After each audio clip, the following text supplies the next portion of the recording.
My name's AJ Writes Crypto. I'm a writer, research content team at BitBoy Crypto. I'm completely beside myself. There's already 816 people in this space. OMG, very cool. I've already done a fair amount of research on the projects that we'll be pitching today, so I'm very excited to hear about what they're going to say, what they're going to go into, and most importantly, what's the next step? What are they going to do next? Their roadmaps, XYZ. So I'm very grateful to be here. Thanks for having me, and let's get it. Amazing. So, whilst it's quite late over in Korea, we will start with Chuck from Norigo today. I wanted to put Chuck first, obviously, because the space ends at like 5 a.m. for him. So Chuck stayed up pretty late for this event. So, whilst we're here, guys, obviously 200 people 200 people, 35 people that have shared the space today will be winning $200 each just for chilling in the space and having retweeted. So make sure you've retweeted the space at the top. The link is there. So we will start with Norigo. I'll implement the links for Norigo in around 5 minutes as well, just as people retweet the space. So Chuck, would you like to give us up to 15 minutes of a pitch of Norigo? Yeah, perfect. Can you hear me? Loud and clear. Awesome. Well, thanks so much for having me, Trav. And yeah, it is quite late here, so I won't be here at the end, but nice to meet you, everybody.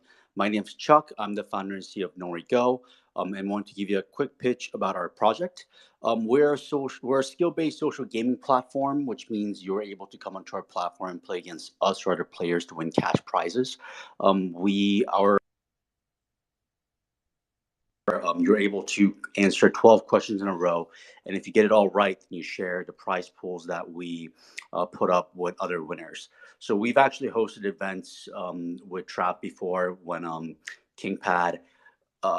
We had an event during our beta where we give away $10,000 in tokens, and if you answer 5 questions correctly about KingPad, then you're able to win qualifier rounds for that. And we also host our beta has been out for 3 months already. So if you go to trivia.norigo.fun, you're actually able to start playing our beta right away and win some cash prizes.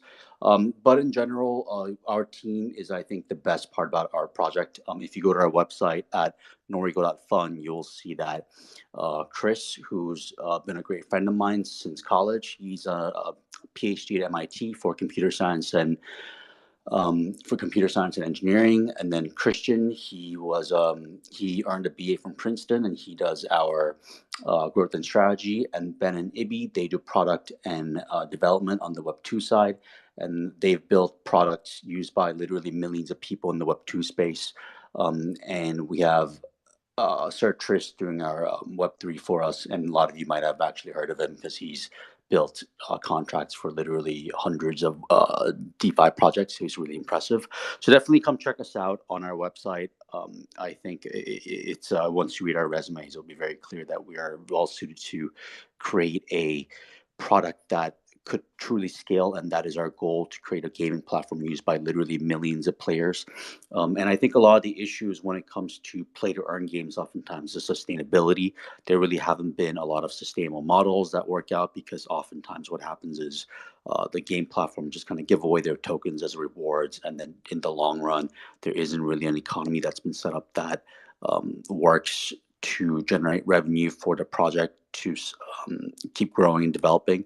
And so we actually have a dual token economy where we have Go token, which is our platform currency, which is already out. We launched that about a month ago, did a $200,000 raise, and it went up to 5x multiple times successfully.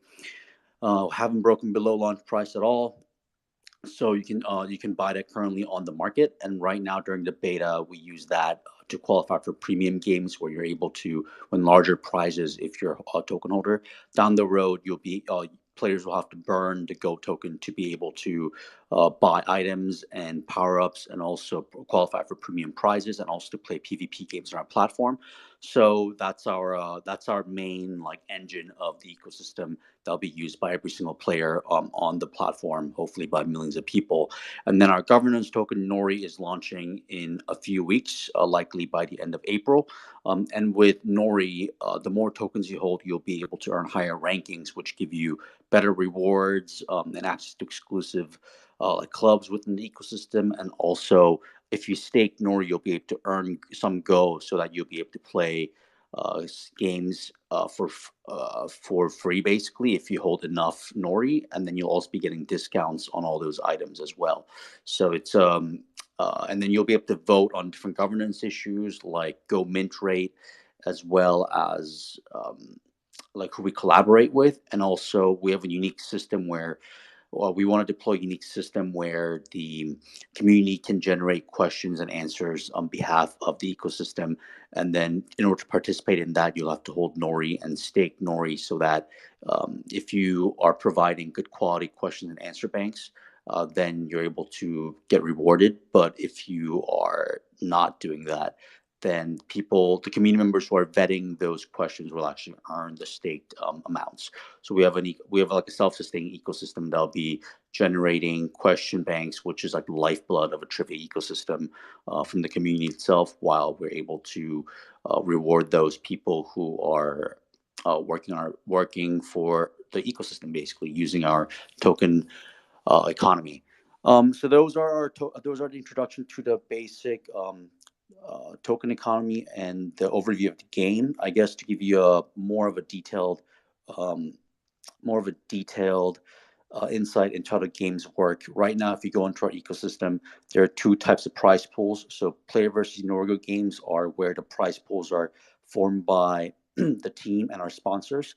So let's say if you're we have two prize pools. One's premium, one's standard. So for standard pools, anybody can play, even if you don't have a MetaMask or any kind of tokens, or you don't know anything about crypto. People are able to come online to our website and play for prizes there. But those are much smaller than premium prizes, which you qualify for if you burn our Go tokens, and also you're able to buy power-ups. You will be able to buy down the road like power-ups and items to make the games easier, like extra life or extra time, and like erasers that basically let you pick out one of the wrong answers that doesn't count. And we've given away, I think, basically in the tens of thousands at this point in prizes, and that'll continue going forward. So definitely you should come check us out at trivia.norigo.fun. We have multiple games every single day. Right now we're running blitz games, which you only have to get 6 questions right as opposed to 12. And down the road, also later this year, we're introducing PvP games, which is basically games where prize money is funded by the players themselves. So let's say if Trav and I want to play a game against each other for $10 each, right? Then the winner will take 18 and the platform will take 2. But this will also support teams and groups, so that maybe 5 or 10 people can play at a time. And the winner, and if everybody puts in $10, the winner might take $60, while second place takes 20 and the platform takes the other 20, etc. So that's all going to be requiring Go tokens down the road to play those PvP games. And those are the main two types of games that the ecosystem, I guess, we'll be supporting before we introduce other types of games outside of trivia down the road, which is our goal as a skill-based gaming platform. But yeah, I guess that's the general overview. The player versus Norgo games where we provided prizes are sort of the user acquisition and engagement engine. An example of this in Web 2 would have been HQ Trivia, which launched back in 2018, and they had 2 million players per game and was giving away $500,000 per game as well.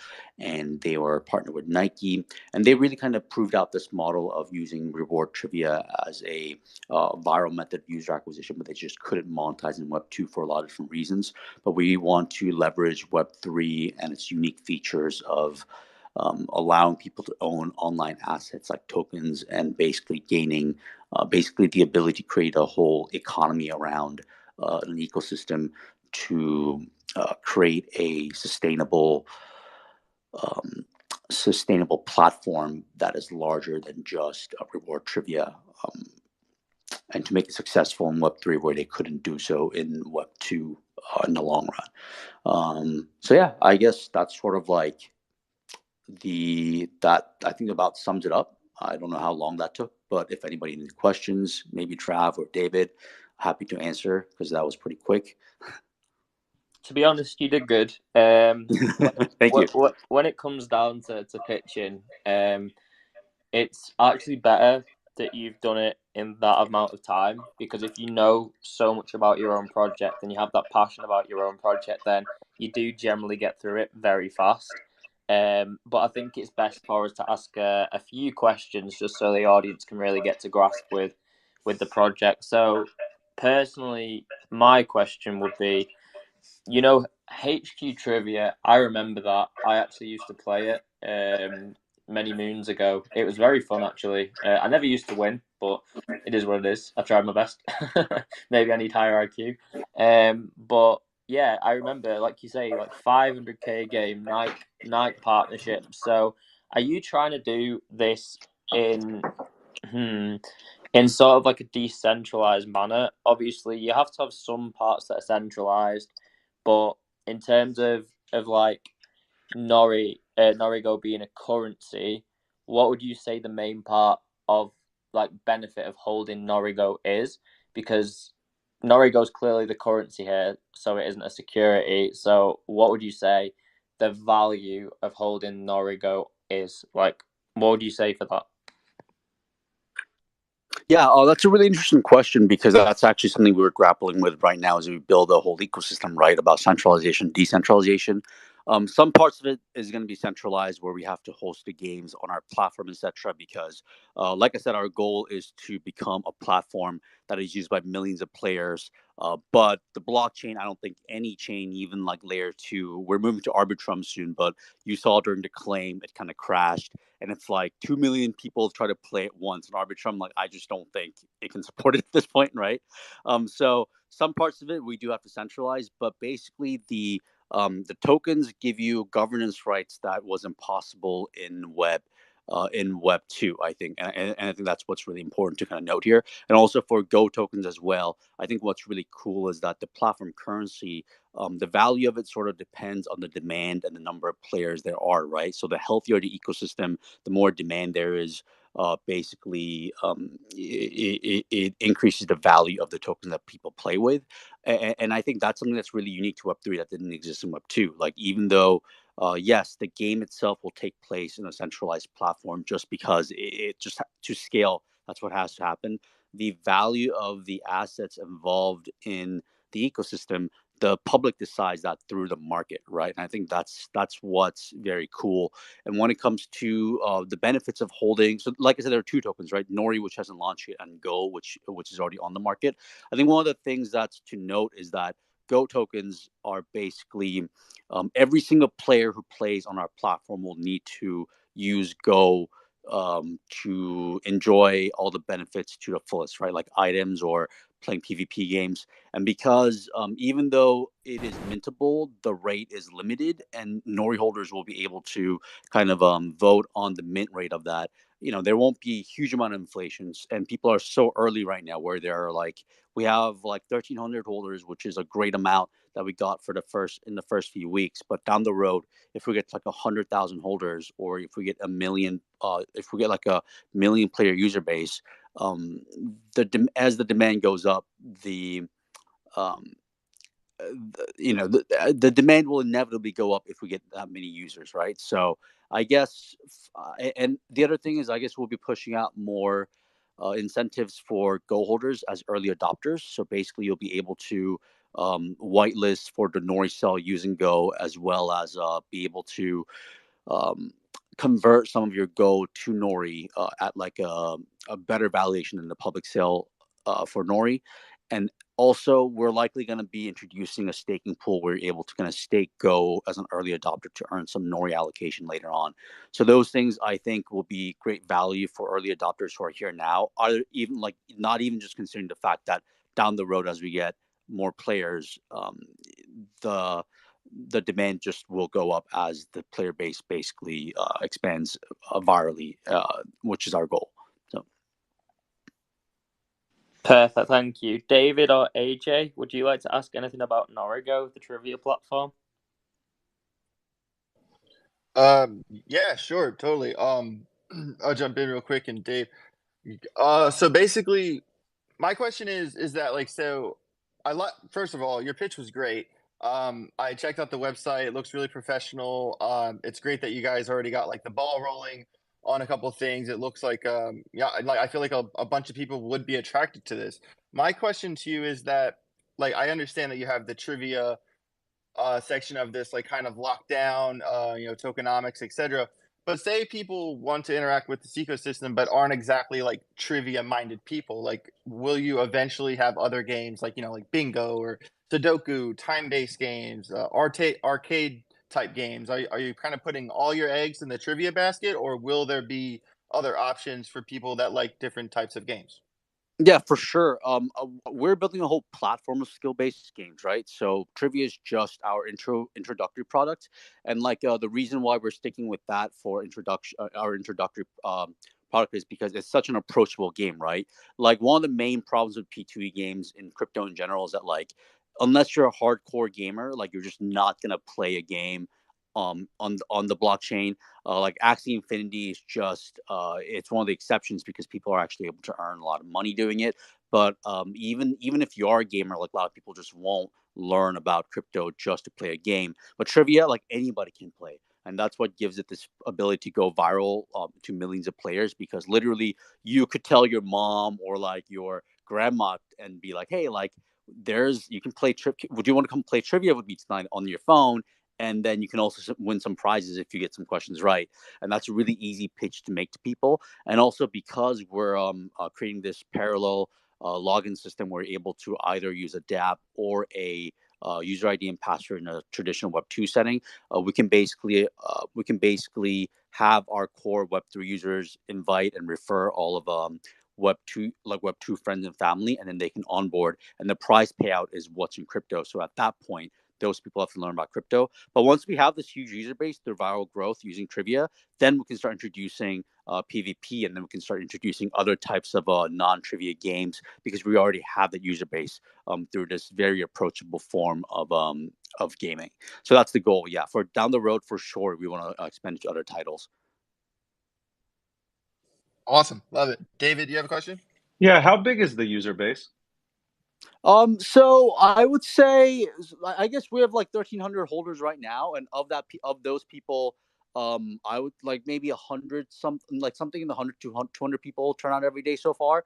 But then like now we're in that phase leading up to Nori launch is where we want to start growing kind of exponentially. But also our like go to market strategy is very also kind of focused on other communities and businesses. So what we want to do at first in Web3 basically is, for example, like this space is a prime example, right? So I've been talking to Trav and like doing AMAs with him for a while, and at the end of this space, like people are winning prizes, but right now all over crypto, the prize winning process after an AMA is a little bit haphazard. It's like who asks the best question, or you do a duck race. And what we want to do is we want to let our influencers and different communities kind of engage with their existing users, and then like imagine if you could use our platform's trivia to kind of test the users and say, hey, like people who are in this space, if you can you answer these 10 questions about the projects that just pitched, and whoever answers the most number of them right actually share the prize that I've been giving out after an AMA. And that actually creates an ecosystem where the listeners have to actually be really engaged, and you can kind of weed out people who are just here to win prizes versus people who are actually paying attention.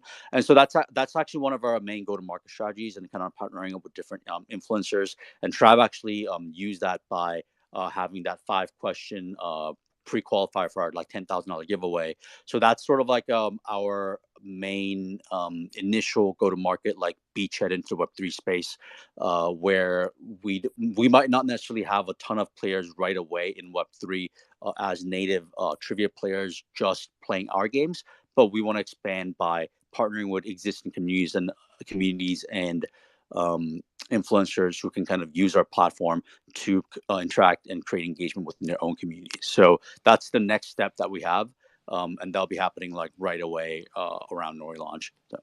What Web2 platform do you compete with? What platforms do we compete with? No, just a Web2 platform. If you can compare yourself. If we so in Web3, actually, there are not too many competitors, I would say, but in Web2, there are like definitely like models that we've sort of taken inspiration from. So like Skills, if you know about them, they do skill-based gaming in Web2, and they're on the Nasdaq basically, and they're worth up to, I think, $10 billion at one point, especially during COVID. So they like that kind of model. We're bringing that into Web3, and then using a token ecosystem to create an economy that they can't in Web2. And HQ Trivia still is around, and they have a very loyal following. They still get about 20,000 players every time they do have an event, like once a week. And there are a couple other trivia platforms on in Web3, but we none of them actually are building this kind of a larger platform with different types of games, and like with different modes, like the PVM versus like PvP, and like a dual token ecosystem. So there really haven't been too many, I guess, like quote unquote competitors that I've been like too worried about. There are some.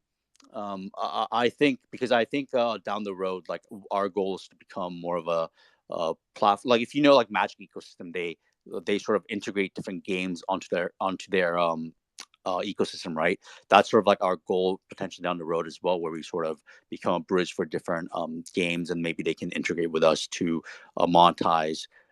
Like if a Web2 dev wants to monetize their Web2 game into Web3, they can kind of use us to do that, and people can use our tokens to do so. So yeah, I guess in Web2, those are two examples that we kind of base ourselves on, and we are building a better version of those in Web3. But in Web3, I haven't seen anything that's been successful enough to call them like a competitor in their own right necessarily. So Appreciate that. yeah. Also, just one last question: when, like, what is the timeline on when this will be like completely fully operational? Yeah, so we our main trivia game with the questions are already operational. We've been running that for 3 months now.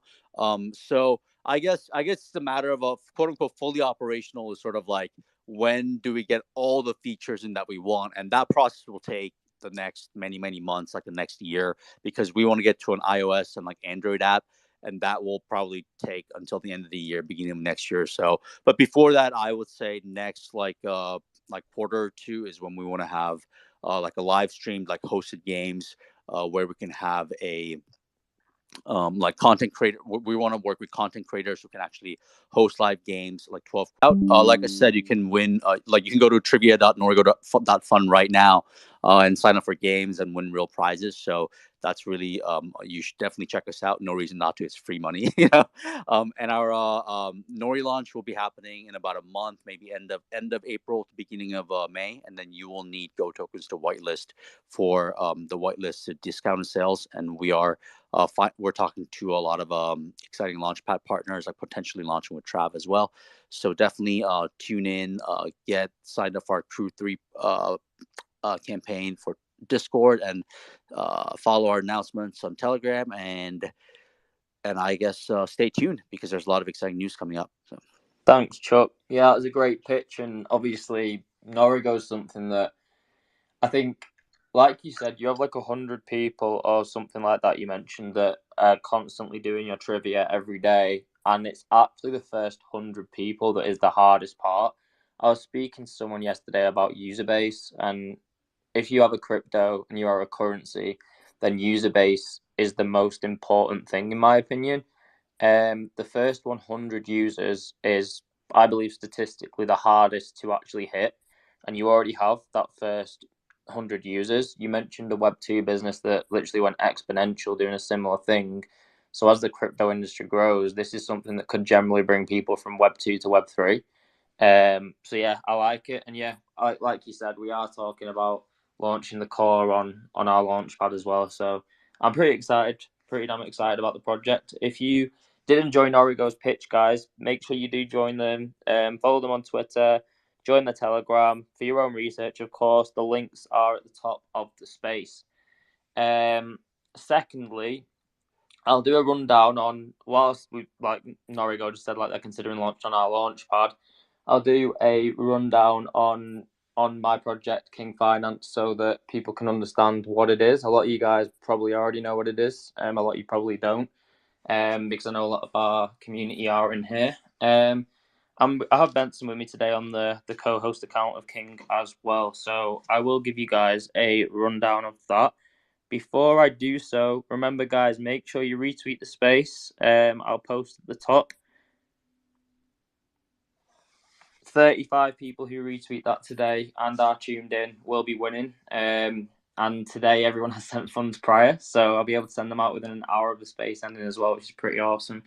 Anyway, I'll go ahead and do the pitch for King. Before I do so, I'll post the links at the top of the space again, just so you all have them, and you can join us on Telegram, try out the metaverse, ask any questions that you may have, because I don't want to take too long of our event going through it all. So I'll post it up now. I did pre-organize all of the links for everybody today, just to make everybody's life easier, and to keep it flowing. So I've just commented below, and I'll pin it at the top, all of the links for King. So the Telegram is there, the website is there, the Twitter, and the metaverse demo is there already. Okay, let's get right into it. So the native token of FIanance is $King. FIanance consists of multiple areas in which we plan to integrate the ecosystem's native currency, which is the $King token. Firstly, we have KingPad. KingPad is being released just 2 days from now, and is a launch pad that is good for our space. Like, you may be asking to yourself, why is KingPad amongst the best launch pads our space has to offer? And I think we have to consider both the user and the client here. So, well, at KingPad, we use both. We have to put the client and the user as a priority. So for the users, we take risk limitations seriously, because when you're not a major exchange and not every project can afford to launch on a major exchange, or they can't get an ICO, they basically don't have the funding to do these major events to kickstart their project. So they have to go to a launchpad. And in terms of launchpads outside of major exchanges, there aren't a lot of options that have a very good user base. So we thought we'd provide one. So for the users, we take the risk limitation seriously as well. We do this through our quality over quantity approach. So we're only allowing 4 projects per month to launch at KingPad, to make sure there isn't a saturation effect and to ensure quality. The projects must show proof of product or proof of work to even be considered, due to the amount of smoke and mirror projects that we do have in our space. We have partnered with Assure DeFi, who provide the legal team to report any malicious action should they arise to the best of their ability, so investors aren't just left clueless. But we hope to not have that happening at all. But we are in DeFi, don't forget, so it's better to always be prepared. Assure are also one of the leading KYC operators in our space, we believe, because we have done their intense KYC structure, and it is intense. That every CEO of a project launching on KingPad must comply with. However, we believe that 95% of the CEOs will be public anyway. Maybe the 5% that have jobs that don't particularly like Web3 would be the only exception. In the future, the KingPad launching fees will be split between King and Fiat, so projects must purchase King once this is implemented. The way we can do this as well, without being a security, is the fact that we can have a contractual agreement. So people that launch on KingPad can either purchase the King beforehand and pay upfront if they wish, or they can go with the fact that we can hold the funds. They can sign the contractual agreement that we can purchase the King and keep the fiat back on their behalf, and then process it like that, which is a very, very smart method of being a currency and not a security.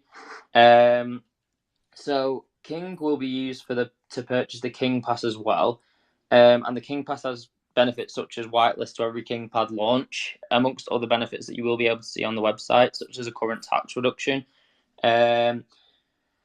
So that pretty much covers the KingPad area and the integration of the King currency into it. The second area of the King ecosystem is obviously not obviously, I don't know why I said that, is our metaverse. So here King will be able to be used to buy like cosmetic NFT wearables for the player base. It will also entail King being used to well, by people and projects who wish to purchase land within the metaverse, which is filtering into like the King Land section, where we will host events such as cosmetic fashion shows with cash prizes. We think that user interaction is also one of the biggest drivers of the metaverse generation, because if you look at previous things like, if you take a look at user interaction sites such as, let's say, back in the day, like when you were a kid, you probably played Club Penguin, or you played, if you were older, you played Call of Duty. And one of the main aspects is being able to talk to people. So we've set up, basically, we have multiplayer, we have chat box, we have wearables and cosmetics, basically making it a very nice area to socially interact to. So that is where King is integrated there as well. And we also aim to create a DEX platform swap. Here, projects launching on KingPad or externally can pay in King to list on the DEX or to buy advertising space on the platform. So King is essentially given value as a currency and an asset throughout the whole ecosystem, making it a valuable cryptocurrency asset as the ecosystem expands further. I do believe that is a pretty good pitch from my side. Benson, is there anything that you would like to specifically add?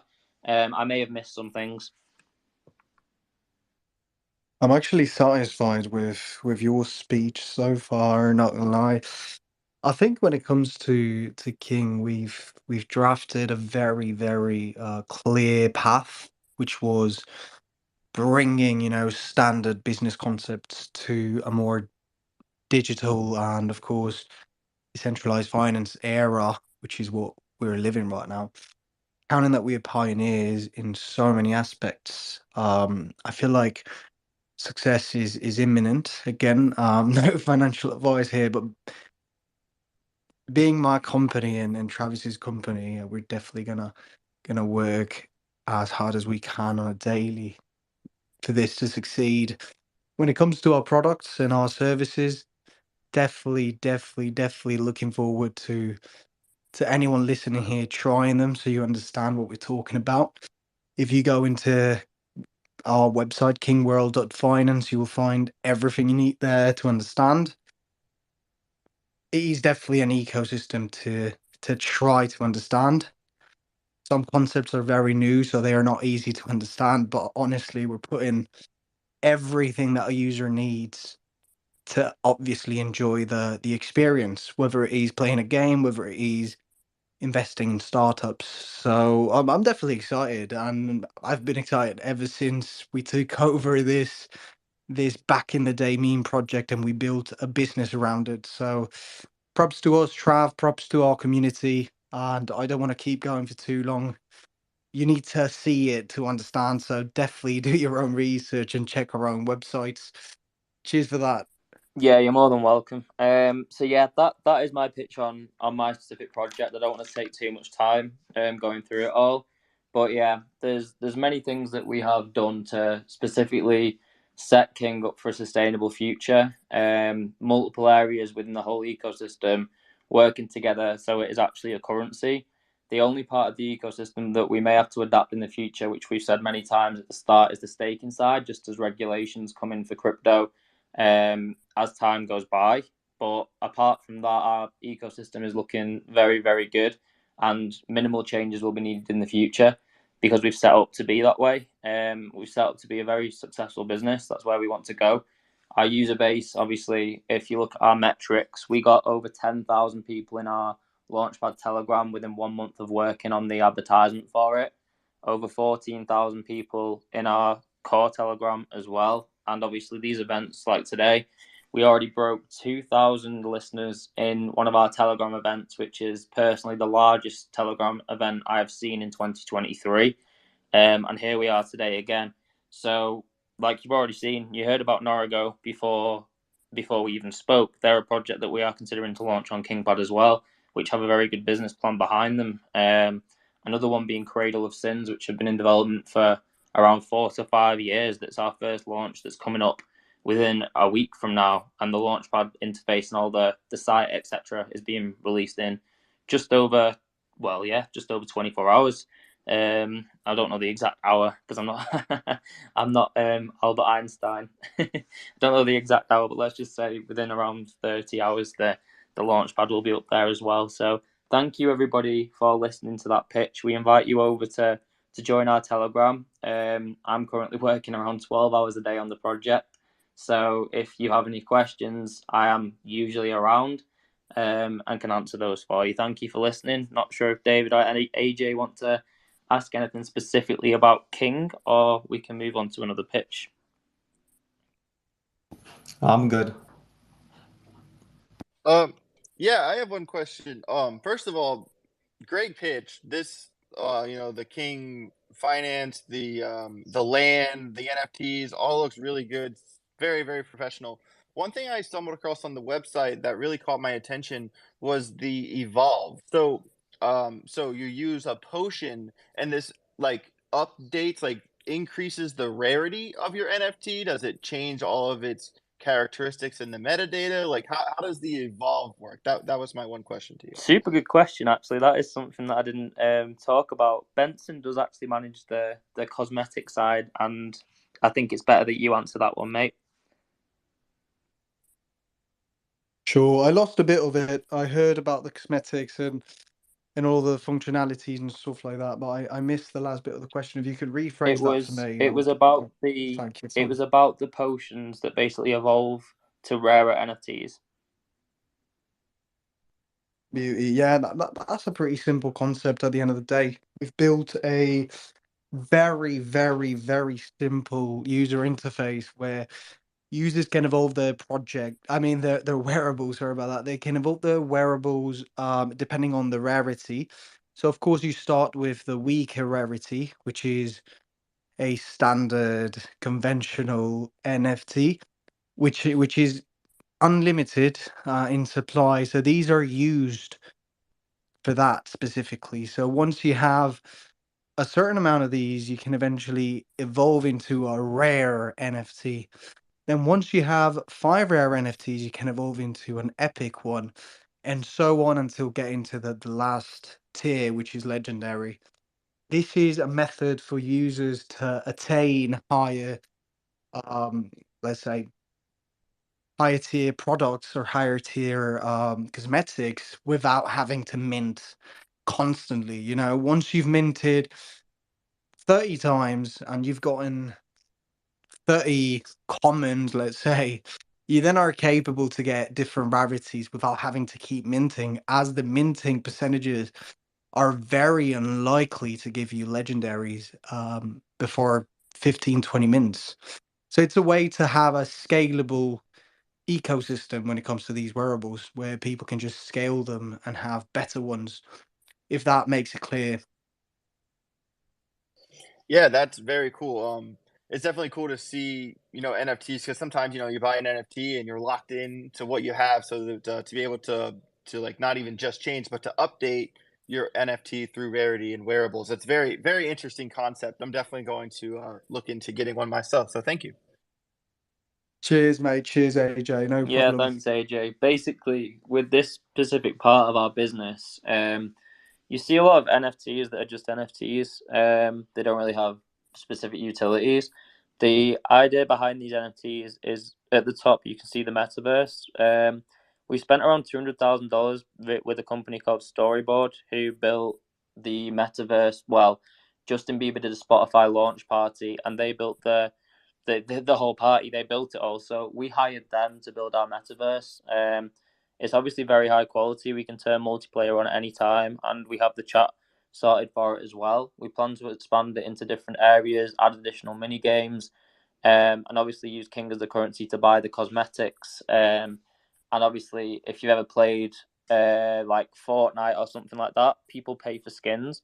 So our NFTs are basically like their skins, their wearables. Is a very successful business model, where people can also use them in events and just like compare to their friends, and people really love that. So at the minute, those specific wearables, they are simply wearables. That's why the supply is not limited for them. They are meant to be cosmetics that people can evolve and use them in like the fashion contests and just events within the metaverse. Later down the line, what we might do is also make rarer ones. So like if it's a Christmas theme, maybe we'll do maybe 150, 200, just a small collection for that specific area or season. so that people can, if they really want to have an NFT that is a supply and demand sort of perspective, then they will probably go for that area as well, where there's a limited supply. They can wear it like just something that can potentially change in value. But with King being a currency, that is something that we are obviously just thinking about. It's nothing that is confirmed, because we can't give people a, under the Howey test, because we are setting up for the future. We don't want to have to change our whole business model. Under the Howey test, we can't give people a quotation mark expectation of profit. So we're obviously going to think about that as we go along. But for now, yeah, the wearables are specifically for the metaverse and are in a business model that are specifically cosmetics. Awesome concept. I think it's very, very cool, especially that you can update as you go.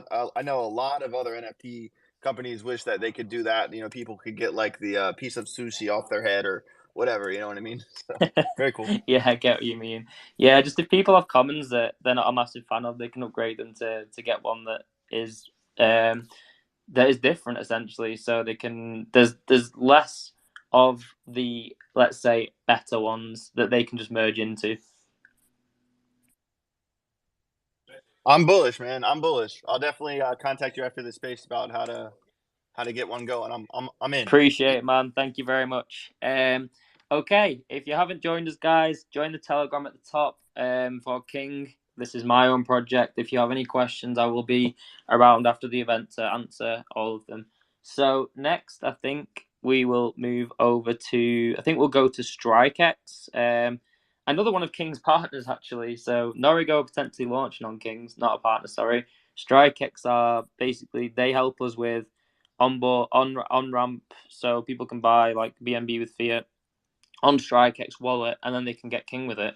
So StrikeX are pretty cool. They are a strategic partner of King, and I'm pretty excited to hear what updates they have to talk about today. So StrikeX General. So whoever wants to start the pitch, by all means, go ahead.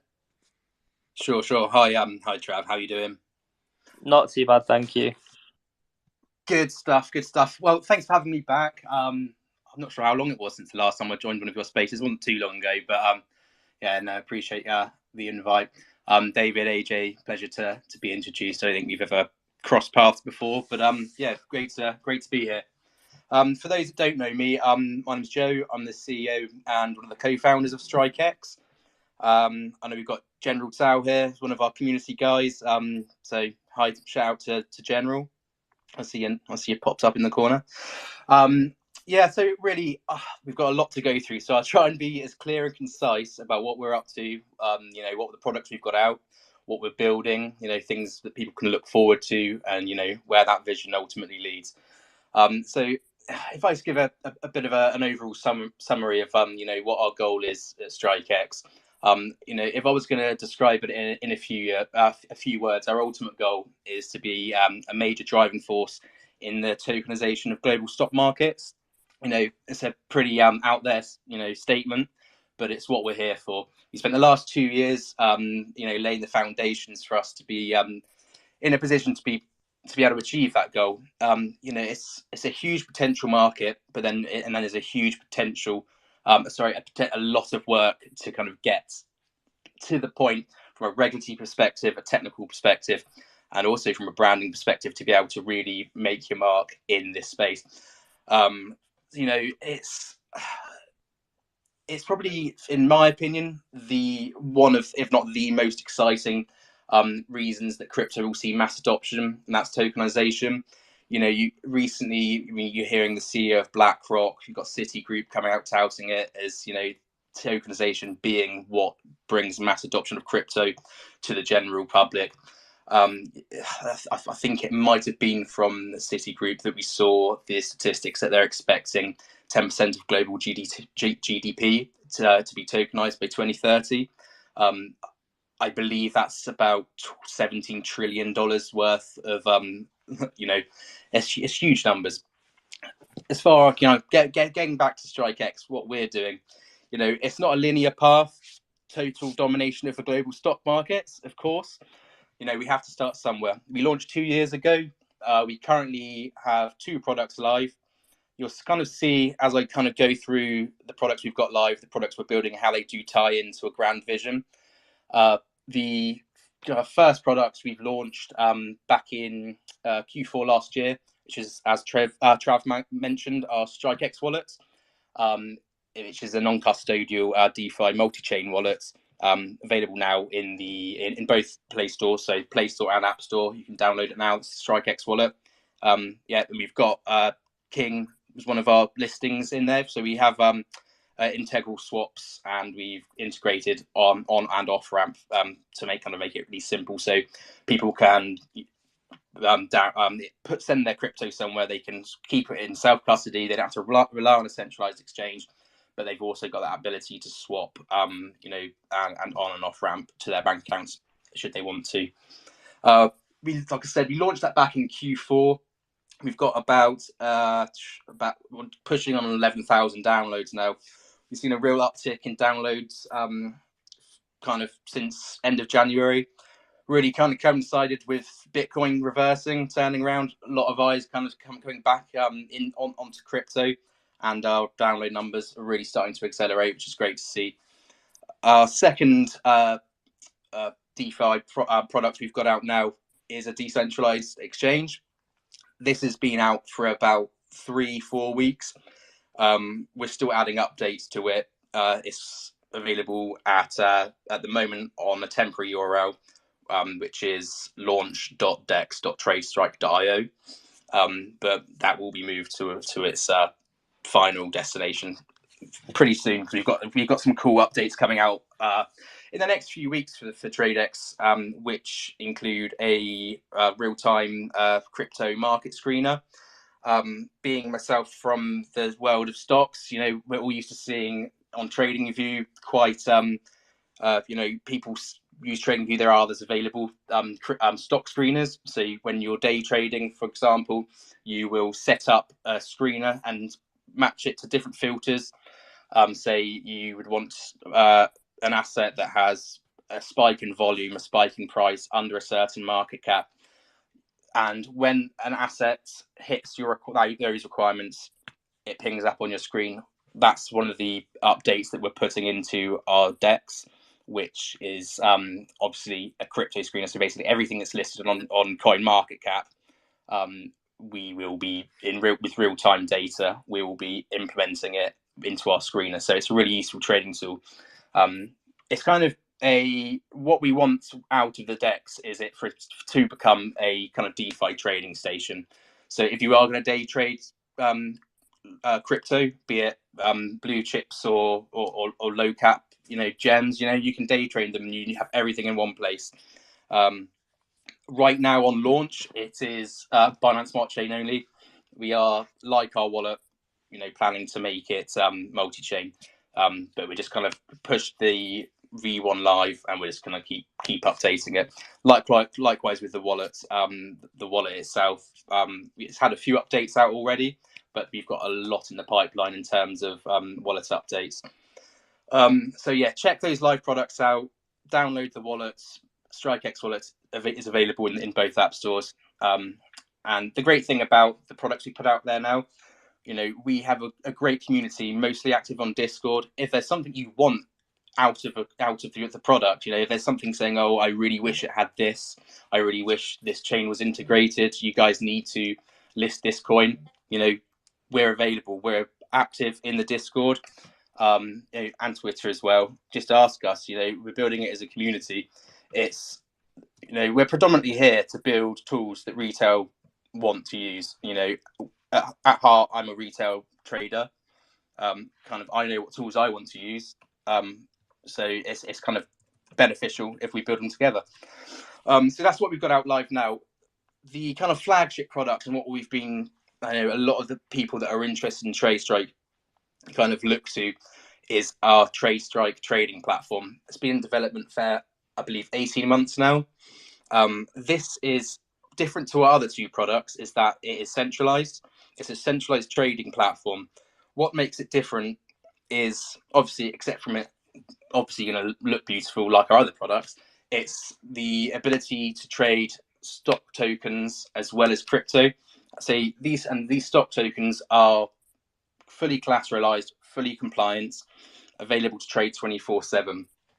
And whilst this has been attempted before, I don't really believe it's, it hasn't really been successful yet. Binance trialed it. They had an awful lot of issues with regulations. It's such huge potential. It's such a huge potential market. It's well worth, the years now of regulatory meetings. We work with one of the top law firms in the world, Latham & Watkins. They're taking guidance from them, from their compliance team, talking to the regulators themselves, spoken to the FCA.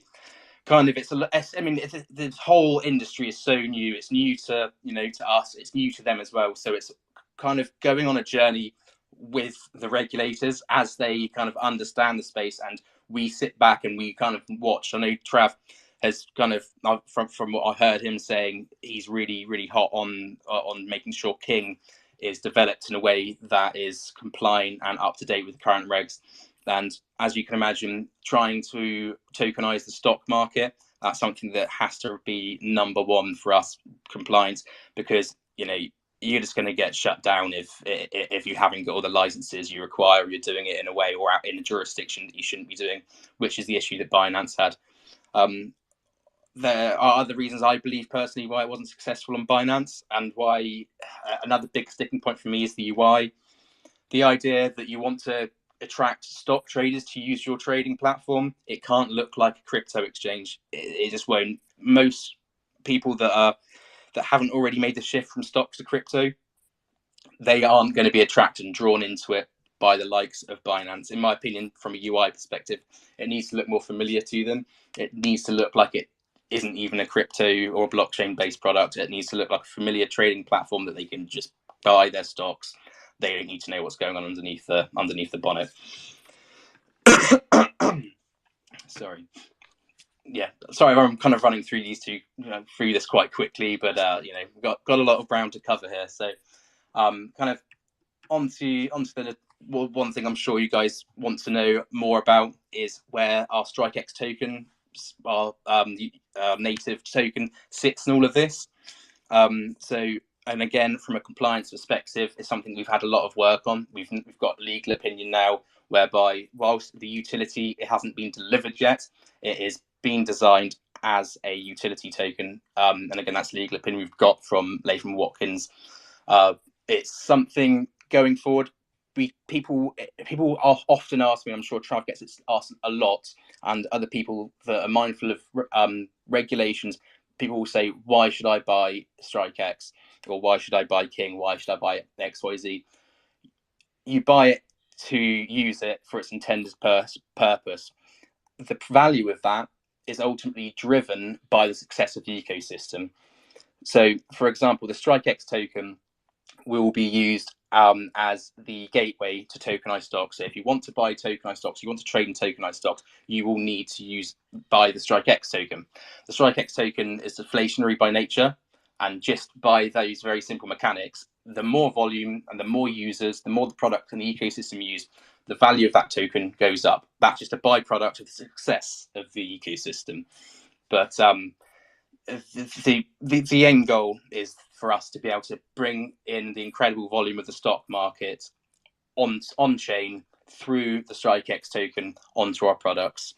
I'm going to really ram through it quite quickly then, but just before I'd like to what was I going to say? I needed to remember something. The airdrop. I appreciate somebody just sent me a message. Remember the airdrop. We have got a free airdrop running at the moment, and a paid one. So if it's something interesting, if you want to get some free money, if you want to top up some free StrikeX, go visit our Twitter page, and there's some info there about an airdrop that we just opened this evening.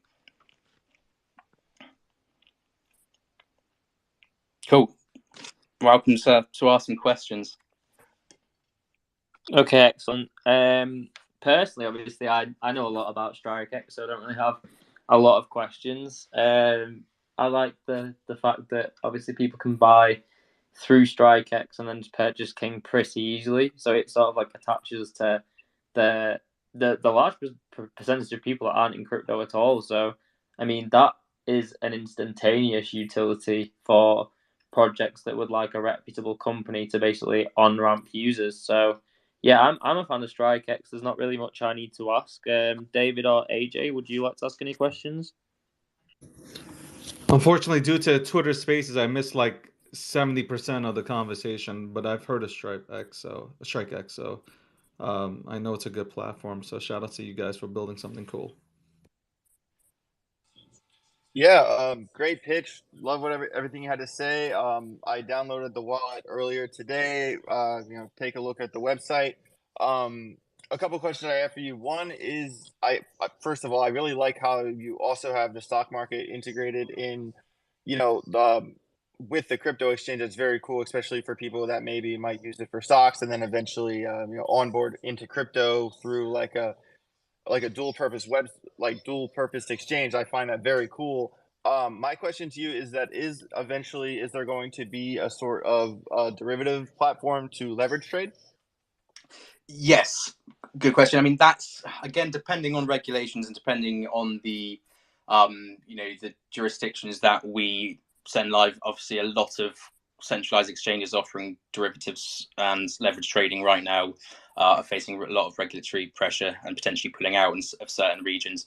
It's something that, be it that we can do it compliantly, we will offer it in the regions we're allowed to, and that will be on our centralized exchange. Basically, the idea, I mean, there's a lot of things you can offer on a centralized exchange that you can't, say, for example, in our DeFi wallet.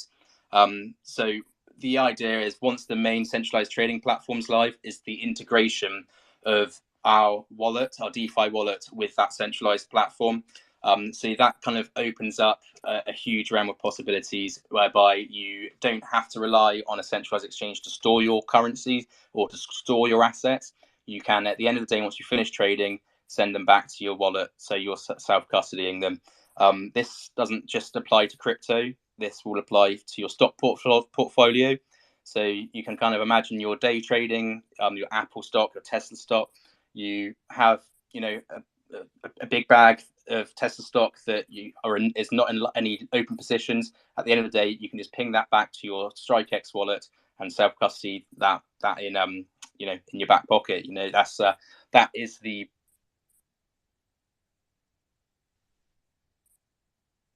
platform. So it will have the best of both worlds. So you'll be able to, going back to your original question, you'll be able to regulations allowing off the leverage trading, but it will also have all the benefits of a self-custody wallet as well.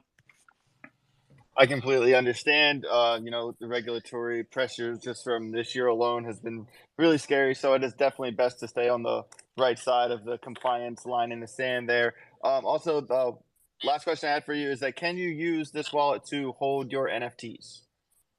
This is one of our next updates for the wallet, is the NFT integration. The very next one is a ledger integration. Basically, we've got a whole host of product updates for the wallet, including the NFT marketplace. What we did, the NFT one was above ledger integration in terms of priority, but we kind of knocked it back when who was it? I think, was it Coinbase or one of the large exchanges was having real trouble with the App Store around NFTs, and we were like, I don't know if people in our community will understand. We spent a long time waiting for our wallet to get published on the App Store to get approved. So we were like, right, okay, let's do Ledger first and let's see how the NFT kind of and Coinbase argument plays out first, because I believe Apple were, without quite understanding what the blockchain actually was, they were wanting, I think it was 40% cut of any NFT transactions through Coinbase, I believe it was. But what we have done, we've kind of tweaked our NFT integration design in by which we believe it will easily get through the Apple approval process. So yeah, NFTs are coming.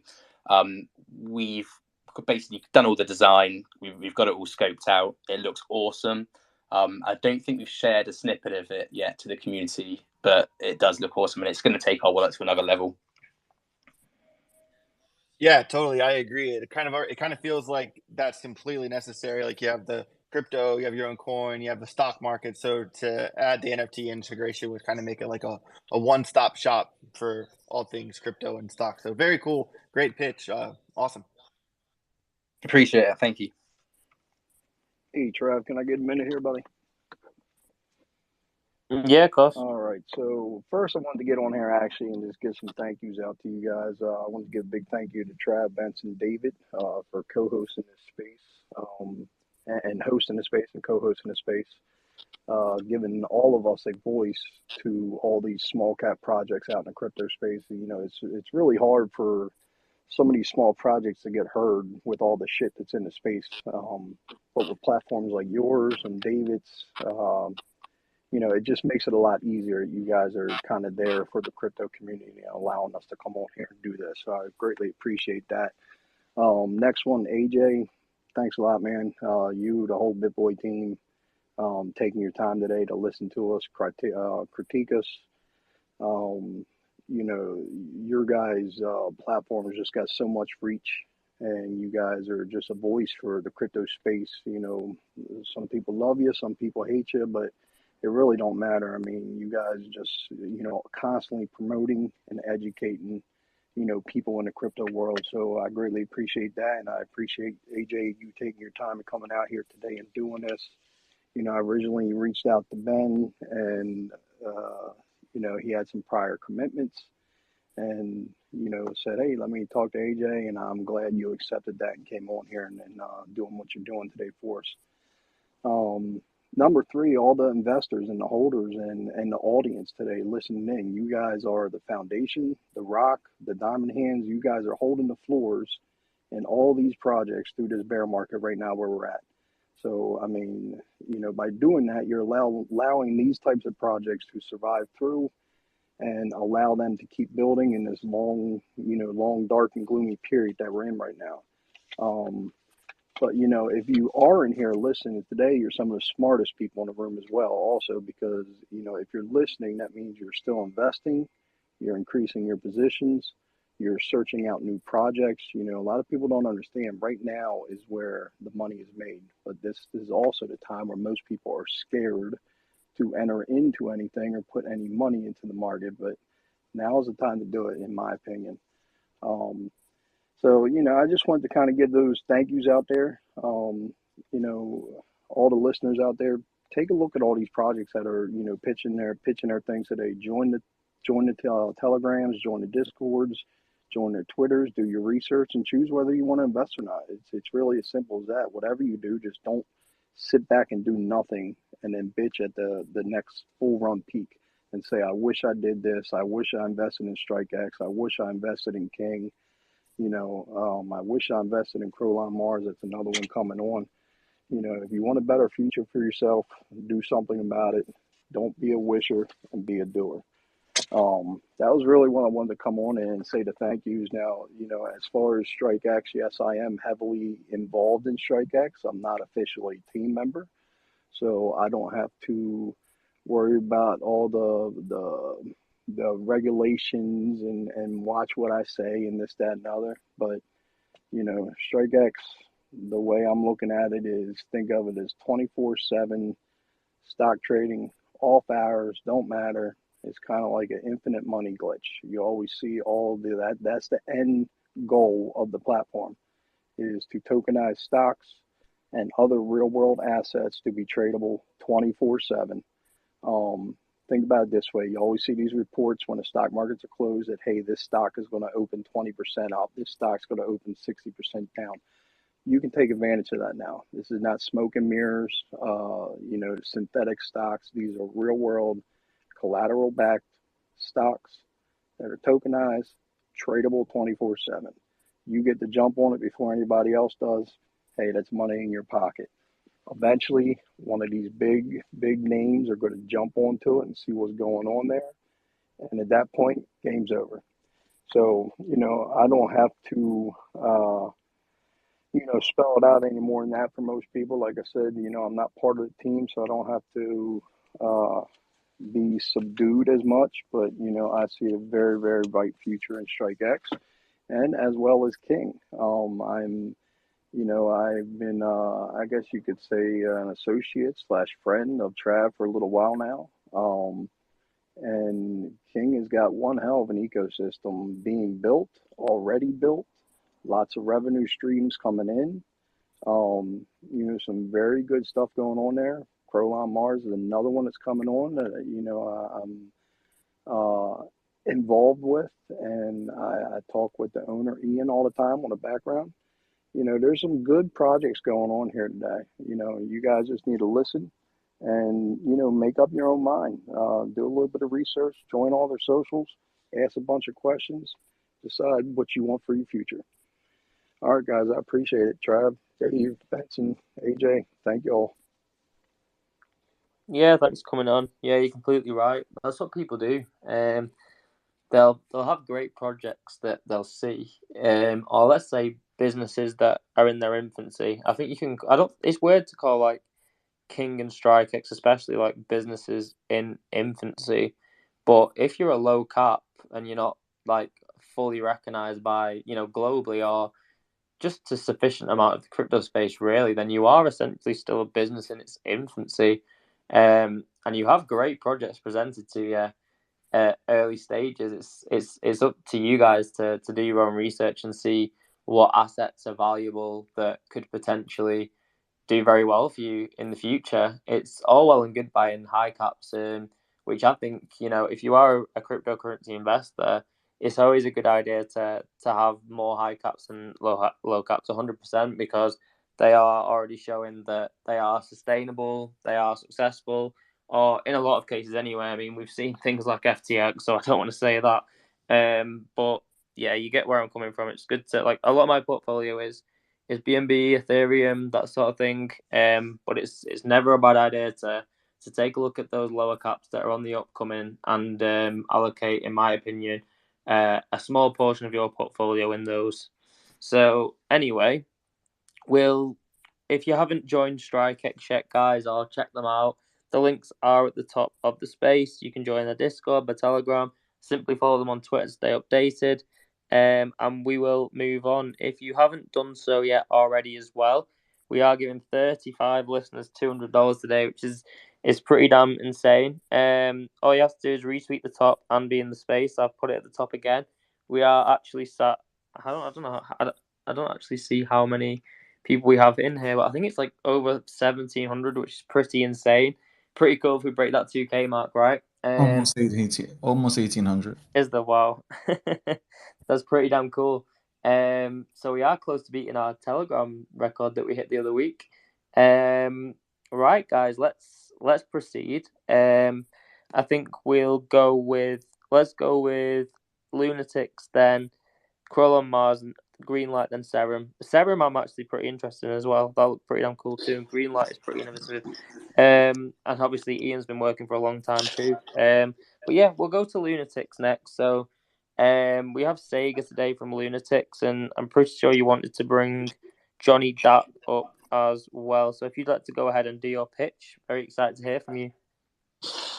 Yeah, thanks, Trav.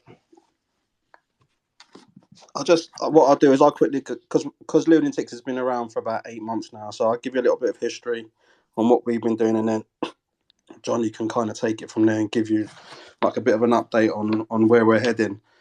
So the team Lunatics is basically from around the whole world. Like, we cover all 6 continents, livable ones anyway. And then right now the team's grown to 12 core members, and the range of experience and expertise covers all the bases that you would need to run a project in the space. We also have project ambassadors Matthew Perry and Duncan Gray. Sorry, I've got a really bad cold at a minute. And we've also been very fortunate to have Trav himself on as project advisor. And they believed in what we were doing from the beginning, and they've helped spread the word. And they've been a huge support from conception. And likewise, we support Trav as well. And in fact, support anyone's efforts in cleaning up the space. So we all met in the space, and the idea of Lunatics came about due to our own experiences as investors in bad projects that had either been rugged or been run terribly or crashed like Luna did last year. And we felt that we could offer something better. We felt that there was enough know-how amongst us to put together a project that was based around community, honesty and transparency, and something that's so lacking in the space. And we honestly believed to begin with that would be enough, along with the promise to obviously build over time. And that message alone was enough to connect with everyone already in the space. I mean, surely everyone's got at least one horror story that they could relate to, why we were doing this and what we were trying to achieve. So we set out to address all the little pet hates that we experienced as investors. We wanted to introduce measures that would make investors feel safe. For example, the whole team stocks, you can see that on the website. We introduced multi-sig wallets, transparent so holders can see the money generated within the project was being spent on what was promised and for future growth and development. It was key for the holders to feel they were able to sleep at night.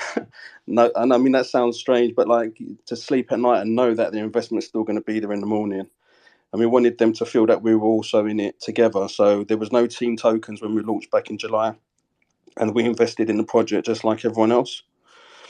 So like I said, we launched back in July last year on the Binance Smart Chain with our core principles and basically a bunch of promises. And it was in the middle of a bear market, and there was a lot of turmoil in the space at the time. But it seemed to be the right time for us. It was just after the Luna crash, and amidst all the mainstream news coverage at the time. So we saw that there was a huge community there that was hurt and felt betrayed exactly like we did through previous projects. And we thought that they would definitely relate to everything that we were trying to bring to the space. So at the time, I think if everyone can remember, Luna was left with a huge supply that needed burning. And the idea came about that we could help. And that kind of became our common cause. And the response was amazing. I mean, we had help from yourself, Trav, from the beginning. We had a big Binance pre-sale that raised over 1,100 BNB. There was a lot of hype around us. We had all-time highs of 20 million with a starting market cap of 840k. And in all the time that we've actually traded, we've never traded below 2x from launch, even in this continued bear market. We knew there was that, people invest, they come in for a quick buck, or that, some can make a quick profit, even some lose. But now I think we're left with a solid floor, with early adopters and believers, and the ones that have benefited from all the efforts that we can, and they can definitely see the promise of the future in Lunatics. Sorry. Anyway, so after launch, we did quickly start ticking off the promise checklist. We quickly became the top burner of Luna Classic in just a few weeks after launch. Even now, we're only behind Binance and Terra's own on-chain tax. We run our own Terra validator, which allows people to stake their Luna Classic on-chain, as long as voting rights on governance proposals. We have the privilege to be on the oversight committee, which oversees future plans of the chain. And we've been planning to launch on Terra for quite a while now, and we have been ready to do so. But we've had to delay that due to the current chain upgrades. And once that's all completed, we'll definitely move forward with them plans. From the beginning, we've always promised that we would give back as much as we could to the investor. I mean, after all, that's what we're all here for, to make money. And as you can see from our tokenomics, all our holders on the BSC side have been for holding Lunatics have been rewarded in Luna Classic. And over the past 8 months, we've actually managed to distribute over $1 million in Luna Classic to them. And in the past 8 months, we've been able to create staking pools for our holders that's given them passive income. The community has shown great loyalty and by staking over 40% of the supply, which is kind of like amazing considering, we were a token that started off with, no real utility, just an idea. And the majority of that is actually locked up for a year. So that's a big vote of confidence back from the community. We've obviously created NFTs.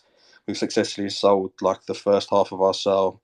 They're also stakeable, so additional more passive income to the community. And we've also got NFTs on the Terra network, and on our upcoming launch on Ethereum, we'll also have stakeable NFTs there. More recently, we're obviously seeing Lunatics grow up. Sorry, have I lost you there? No. So more recently, we're obviously seeing Lunatics grow up, and after all, we are a project in our own rights, and we obviously have our responsibility to our own holders and the community that we've built. And as promised, we've always continued to build far beyond our promise to the Luna community.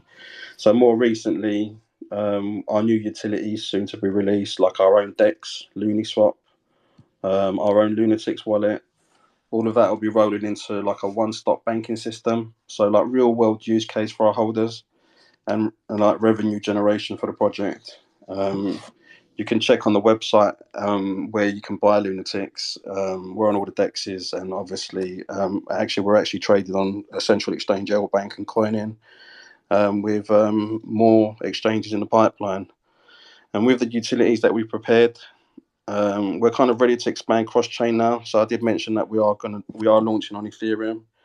We recently closed our pre-sale for our Ethereum launch at 325 ETH. So we've done pretty good there as well, just like our BSC.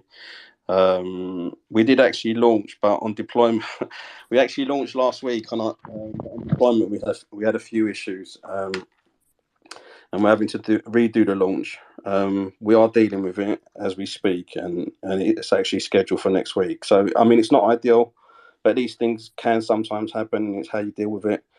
And I feel, as usual, we've kind of dealt with it quickly and transparently. But I suppose it's also gives everyone that's listening tonight an opportunity to participate in the launch next week. So maybe it's a blessing in disguise. And with the way the BSC launch went, I mean, it could be fireworks again. And we have switched up the rewards on the Ethereum network. Our holders won't be receiving LUNC, but they'll actually be receiving Bitcoin, which I'm sure everyone will love. So in a nutshell, that's where we're at the minute, and I'll let Johnny take it from here, and you can go over our utilities and the upcoming roadmap. Thanks, Sega. So yeah, just to elaborate more on that, this past year and a half, security has been a big issue in crypto with everything that's happened, and so that's why we focus on that and providing our community with a secure place to invest. We can't guarantee profits, but we can guarantee security and safety in your investment. So with that, we decided to go the route of banking as a service and partnered with other projects for GameFi and Metaverse. And our first utility is our wallet, and it's ready for the mainnet next week. And right after that will be our DEX swap. So the wallet and DEX swap will be fully operational beginning of Q2. And then after that, we will be rolling out with the lending and borrowing protocol and the fiat on and off ramp. And that's scheduled more for towards the end of Q3.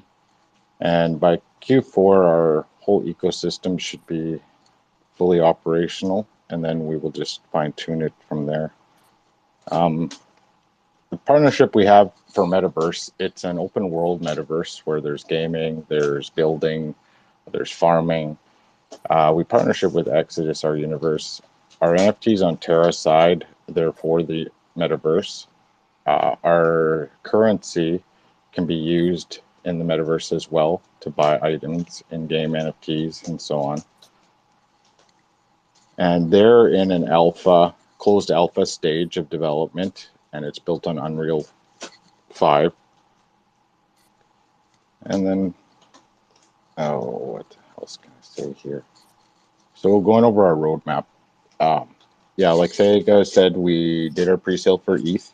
We had a little bit of issues, and we're relaunching, scheduled for next week. So that part is in phase 4 of our roadmap, which we're currently in. And we'll provide staking as well on the ETH side. BSC side, it's over 40% of our total supply that's staked, but it's actually over 50% of our circulating supply. So there's not much left circulating. And the whole, I guess the core idea is the safety and security, but in the crypto industry, there's only a small percentage of people in the world use crypto, and it's very difficult for people to navigate. So some people ask why a DEX and all this stuff that's already out there, but nobody's doing it all in one and simplifying it. So to onboard and target people that aren't in crypto or new to crypto is what we're kind of focused on. So we've been building a community for the last 8 months. We have a very strong community, and if you come into our community and you have questions, you'll get help. It's to assist new people, bring them into this space, teach them what they need to know, and our ecosystem is providing the utility that you can do everything in one. You can buy your crypto from your fiat, you can trade in our ecosystem, you can play crypto gaming, or even just open world stuff. You can sell it back to fiat. So it's bringing, it's simplifying what's already out there. And that's pretty much all I got to say. Excellent. Anything else you would like to add, Sega? Yeah, I mean, to be honest, like Johnny said, like we're very excited about the ETH launch. We feel that over the past 8 months, we've kind of built our foundation, and that's now our springboard with the utilities. Then this one-stop kind of solution, simplifying it for everybody. And like Johnny said, it's it's not only for crypto users that are with us now, but obviously trying to bring in new crypto users, educate them. And it's quite a scary space for people that are not in it already. When they read the mainstream news, when they hear about all these drugs crashes and everything else that goes on. We feel that we've built a foundation of trust and transparency, and then obviously everything that we've geared it to, and now with the utility that's rolling out, to have this like kind of one-stop solution to make that experience as simple for them as well as already existing users. So yeah, I mean, we're pretty excited. I mean, we've had a little hiccup this week, but like I said, these kind of things happen. We've dealt with it quickly and, like I said, transparently as always. And yeah, so we're excited for the weeks coming and obviously the coming weeks with the rollout of all the utility. Yeah, wonderful. Yeah, I can say these guys have worked very hard. Always finding new ways to keep increasing the utility of the project, I think, is a fair statement. Over the last, I think, year now, they've been adding different aspects to sort of create the best utility they can for the Lunatics project and the ecosystem. So really legit guys, always doing the best for the community. I have to say that if you haven't joined them as well, guys, feel free to join them on Twitter, join the Telegram. I've put the links at the top. Not sure if David or AJ have any questions for Lunatics. I mean, I'm gonna probably be Simon of this kind of stuff, but I would say that the pitch has to definitely be better. That's just from my side, because I got as I'm listening and I'm writing notes down, like I'm trying to understand, I'm trying to understand what the ecosystem's about, and and it felt like for a minute it was going in circles. And again, you're probably set off on doing like great stuff. I just didn't I'm all over the place right now. I just want to be honest about all this stuff when it comes up here.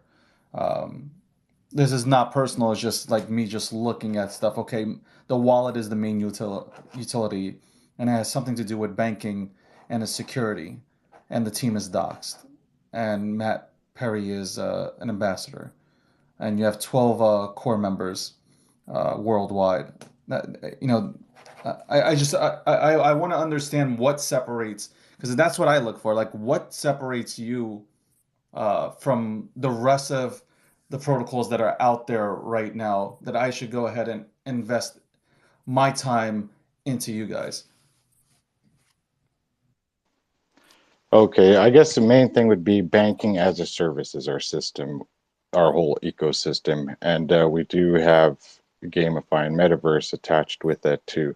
What separates us is the fact keeping it all in one location where you don't have to have this app or go there or be on that exchange, to bring all that utility in crypto into one place. So new users, that's the scariest part for new users, and they don't know where to all go. And this will all be in one house. Okay, but are you essentially the only people doing this, or is this being done by others within our space? And these are what I'm saying right now is probably what a lot of people in the audience are thinking, and I just want to express that to you. Because I'm also getting DMs about it, and I didn't need the DMs to go ahead and read and to go ahead and give you my point of view. But I feel that there's others out there, so I'm just trying to figure out, how do you guys separate yourselves from everybody else? I don't know how we would separate ourselves, because I actually don't know of anything that brings it all into one location. I have to use this to buy my crypto. I have to go there to swap it and so on. Like, I'm still jumping all over the place. What I want to bring it into one location with education for new people, so they know how to buy and sell crypto, how to trade it, how to understand the utilities. And that's what we bring into one location. Not that there isn't other solutions out there, but the space is large and we're only using a small user base. So there's plenty of room for everyone to grow. I think it's bringing more mass adoption from outside of the crypto space, not within the crypto space. I think the pitch, if you do have utility, I think you should focus on that utility, and the pitch just needs to be better. That's just me, constructive criticism. I appreciate it. Yeah, my question is first of all, I'm a little confused on how burning the Terra Classic supply, like how that helps the Lunatics, and also I feel that the pitch wasn't terrible, and I like the website. I like how you're building the metaverse, the Exodus metaverse for looks really cool actually. I feel like that could be something that goes off, but really my question, basically, let me break this down more simple. I have two questions. My first question is, how does burning Luna Classic help your ecosystem? And my second question is, kind of how there is like Luna itself kind of left a bad taste in everyone's mouth, like from what happened last year and everything. So what are you guys doing to kind of separate yourself from that, that stereotype, I guess? Like how are you still running the name but still flying your own flag, but promising that what happened with Luna won't happen with you, or you see what I'm saying? Well, I think from the beginning, it was just a at a time where there was a lot of turmoil in the space, and we were investors just like everybody else. So it was a way of relating to what was going on in the space and what other people were experiencing. So community is powerful with a common cause, and at the time that was kind of like the mainstream kind of event that was going on, and there was a huge amount of people that were hurt by that. So we kind of thought, one aspect of what Lunatic could be about was to actually help with the burning of that supply, and a lot of people bought into that. They kind of, appreciate what we were trying to do. I think you have to remember that it was a simple idea, but we were just investors as well. But we'd been burnt so many times through, people with malicious intent, that we felt that there was enough experience between us to try and put something together. And for the past 8 months, all we've done is continuously built on that trust, and the project's built on trust and transparency. And anybody involved in the project, marketing in this space, paid marketing is totally can cripple a project. And I think anybody that's been involved in Lunatics will only say good words about it. And word of mouth is the best form of marketing. So from the beginning, that was the concept and that was the idea behind it. But then obviously, you know, you can't build a project and sustain one on just that promise. So yes, we will continue to help the burn. We are launching on Terra. We are planning to continue with that arm of Lunatics, you know, helping that chain. I mean, what we've achieved within that Luna community from zero, I think we all have to be proud of.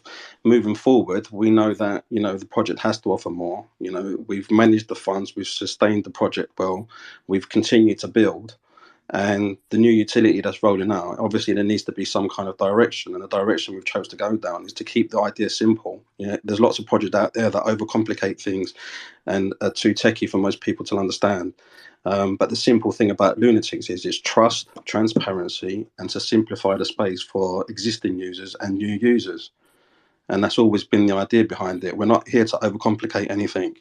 And anybody involved in the project, if you come into our TGs, into our socials, Discords, or whatever, and you ask the community, then, you know, I think they'll vouch for that. And, you know, for anyone who's already invested in Lunatics from day dot, I mean, early adopters, I mean, they're whole and plus some. So like when you invest in something in any space in crypto, I can talk and I can make it all flashy and glittery and sparkly for everybody. But at the end of the day, if someone invests in it and it turns into nothing, into powder, and they lose their money, it makes no difference to somebody. So, you know, I want people that invest in Lunatics to be able to sleep at night and know full well that their investment's going to be there in the morning. We are building utility to have direction for Lunatics. And, you know, anyone that's invested in the project from the beginning, they've had chances to take big profits out when we were hitting 20 million. We know that's never going to last because obviously people come in and they, you know, they're in for a quick investment and jump out. But anyone still in the project from the beginning is whole 2.5x plus all the passive income that we create for them. So all round, the project has done nothing but be good for most investors that invest in the project. And obviously now we're moving to the next step. You can't live off that initial promise of trust and transparency. You know, we've proved that, and now we're developing into something much, much more. Yeah, I mean, totally. I mean, I think it's honorable that you're trying to like rebuild the trust, like with the Luna brand, and it seems like you guys like have a pretty good grasp on like what your goals are. So my question, to this is like, say the next 3 years for you goes exactly the way you have it planned in your head. What does that look like, you know, in 2026?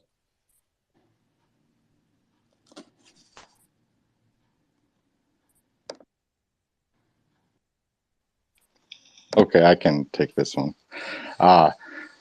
If everything goes exactly as planned and our ecosystem develops the way we want, we would be going to our own chain. It would be a layer 2 chain where we can bring on other utilities, like other projects can bring on their utilities and keep expanding the whole Lunatics ecosystem. That would be the future goal. Okay, awesome. And do you care to at all to elaborate on the Exodus metaverse? Is that still something you're working on? Is there a timeline for that? Well, Exodus Metaverse, we're a big partner with them. See, instead of us building everything in-house and spreading ourselves thin, we've chosen correct partners that align with our security and transparency and our goals. And Exodus, they are in private alpha stage, which is, I think, going to public beta soon. But you can see the demos, like we've played it. So there's a lot of still in-game mechanics being developed. And there should be some more updates coming in Q2, I believe, this year. And Q3 is probably the public side. But you can check them out through links through our website too, and join their Discord. Awesome, thank you. That wasn't clear to me that was a partner. I didn't understand that at first, so that's my fault. But yeah, thank you for your time. I appreciate it. You're welcome. Perfect. Thank you, Lunatics. If you haven't joined them yet, guys, links are at the top. very happy to see what they will do in the future. I can say they have been fully transparent with everything. Did arise from a poor event in crypto, and they just turned it into something positive, ended up helping the Lunar Classic community as well, and now they are structuring their utility. So the great team behind them. I'm pretty sure that these guys will end up doing something great. They already have pretty good success, nowhere near launch price, and they are working on increasing those utilities. So do your research, guys. Check them out. What I will say as well next, if you haven't yet, guys, remember, retweet the space, and we are doing 35 listeners. We'll be winning $200 a little later on today. They will all be announced at the end through the people that are actually listening throughout. So next, this is one that I am really interested in. In fact, I'm actually interested in all three of these coming up. One that really takes my interest very, very much so, though, that I don't know so much about, but I've had a look at who's running it, so I know it's reputable. The serum. So obviously it's somehow linked to base C, and it's like a drink. Bro, this is cool. I mean, I want to hear more about it, basically. Go on, tell me about it. Absolutely. Real quick, thanks, Trav, David, AJ. Appreciate the opportunity and having us on. So I encourage everybody to, real quick, click on our Twitter profile or just go to drinkserum.com and then click watch trailer if you get a chance. So we launched our project back in October. And one of the things when we started working on this at the beginning of last year is we knew we wanted to integrate some creative use of IP. So we asked ourselves, okay, if we're going to have a physical product in the real world, we need to have a recognizable Web3 brand or ecosystem tied into it. So we had a successful launch of our project. We bought a mutant ape, and we made that we kind of created a story and made that the face of our first product, which is an energy drink. So to give people a 30,000 foot view of Serum, what we are, first and foremost, we have nothing to do with the Serum under FTX. When all that went down a couple months ago, I had to answer that question a lot. So I put it in our bio for a little bit, completely different name, or completely different project, no link. So Serum is a Web3 brand aimed at bridging the gap between Web 2 and Web 3. We built this off of our native token, which is SIR, trying to take advantage of the memification of the word SIR used in this community. Our flagship project, which I mentioned, is an energy drink, but the objective of our brand is to be an immersive experience with a focus on storytelling and unique gamification initiatives. Our drink is currently it's done. We finished our first production run. We're in our home country in our first test market in South Africa. We've got the product ready. I actually can prove it here real quick. Hold on, I don't know if you can hear this, but there. Open one up for you, and just tweeted out one of the ones on my desk. So, but the question that we always get is, okay, and I'm sure this is the first thing on your minds, is how is the token linked to the drink? Like, what does it do? What's the point? Well, when our product scales and we bring revenue, profits, everything in, we reinvest it back into our ecosystem we're building. We are building out extensive utility, use case for SIR. So people that hold our token will have that loyalty rewarded. People that believed and held and recognized that long-term vision will see all different kinds of benefits for holding it. The problem is, and you talked about this a little bit earlier, is where we are in the stage of essentially a startup. We can't reveal a lot of our utility and ecosystem plans because we don't like to hype or tease. We just drop things when they're ready. We did that with the completion of our first production run and showed and demonstrated that we had a real product. But I can say that we've got some partnerships and that we're rolling out now to kind of prove that What we're doing is part of a long-term vision, in that the utility and ecosystem will be coming in the very near future. One of those partnerships we just announced today is with Mintify to give access to a trading terminal to a number of our holders. We also we had a spaces yesterday with Forge, which is part of Animoca Brands, where we can't announce anything there, but I think people can probably do some math. But the biggest one I wanted to share today is that we have partnered with ASUS, the computer hardware company. We're going to be a partner with them, sponsoring Comic-Con, Africa or South Africa. We just sponsored, we're the premier sponsor of Blockchain Africa. And if you look at our promotional material, which the animation, which is on our website, that's being used in our test market. So it's a studio named Polycat, and we're using them as a way to tell the story of Serum. So we got a lot more plans with them coming up, which will be really exciting, and I think people will be pretty pumped to the utility that we're working on. It's very tough right now because of where we are, and asking to demonstrate the value of the token side and what you get for it when a lot of these things haven't been announced. So hopefully you can understand. But the problem we're solving is, we've seen a lot of big Web2 brands try and enter this space. And, there have been a couple that have been successful, like Nike working with CloneX, but most of them kind of fumble. So we wanted to build a brand as Web3 native people that have been in crypto for years. And we wanted to build our own product and brand and leverage the use of community and storytelling to build something awesome and to give our holders a voice. People that are active in the Serum community get to determine and have a voice in, the strategy of the business. We had somebody in our community ask one day, can the drink be green? And we called our bottler, and they said, yeah. So we made it happen. So, the feedback we get from our holders has a direct impact on the direction that we're going. There's so much cool stuff happening. We feel like we can kind of solve that problem you see with brands trying to enter the space by building something from within.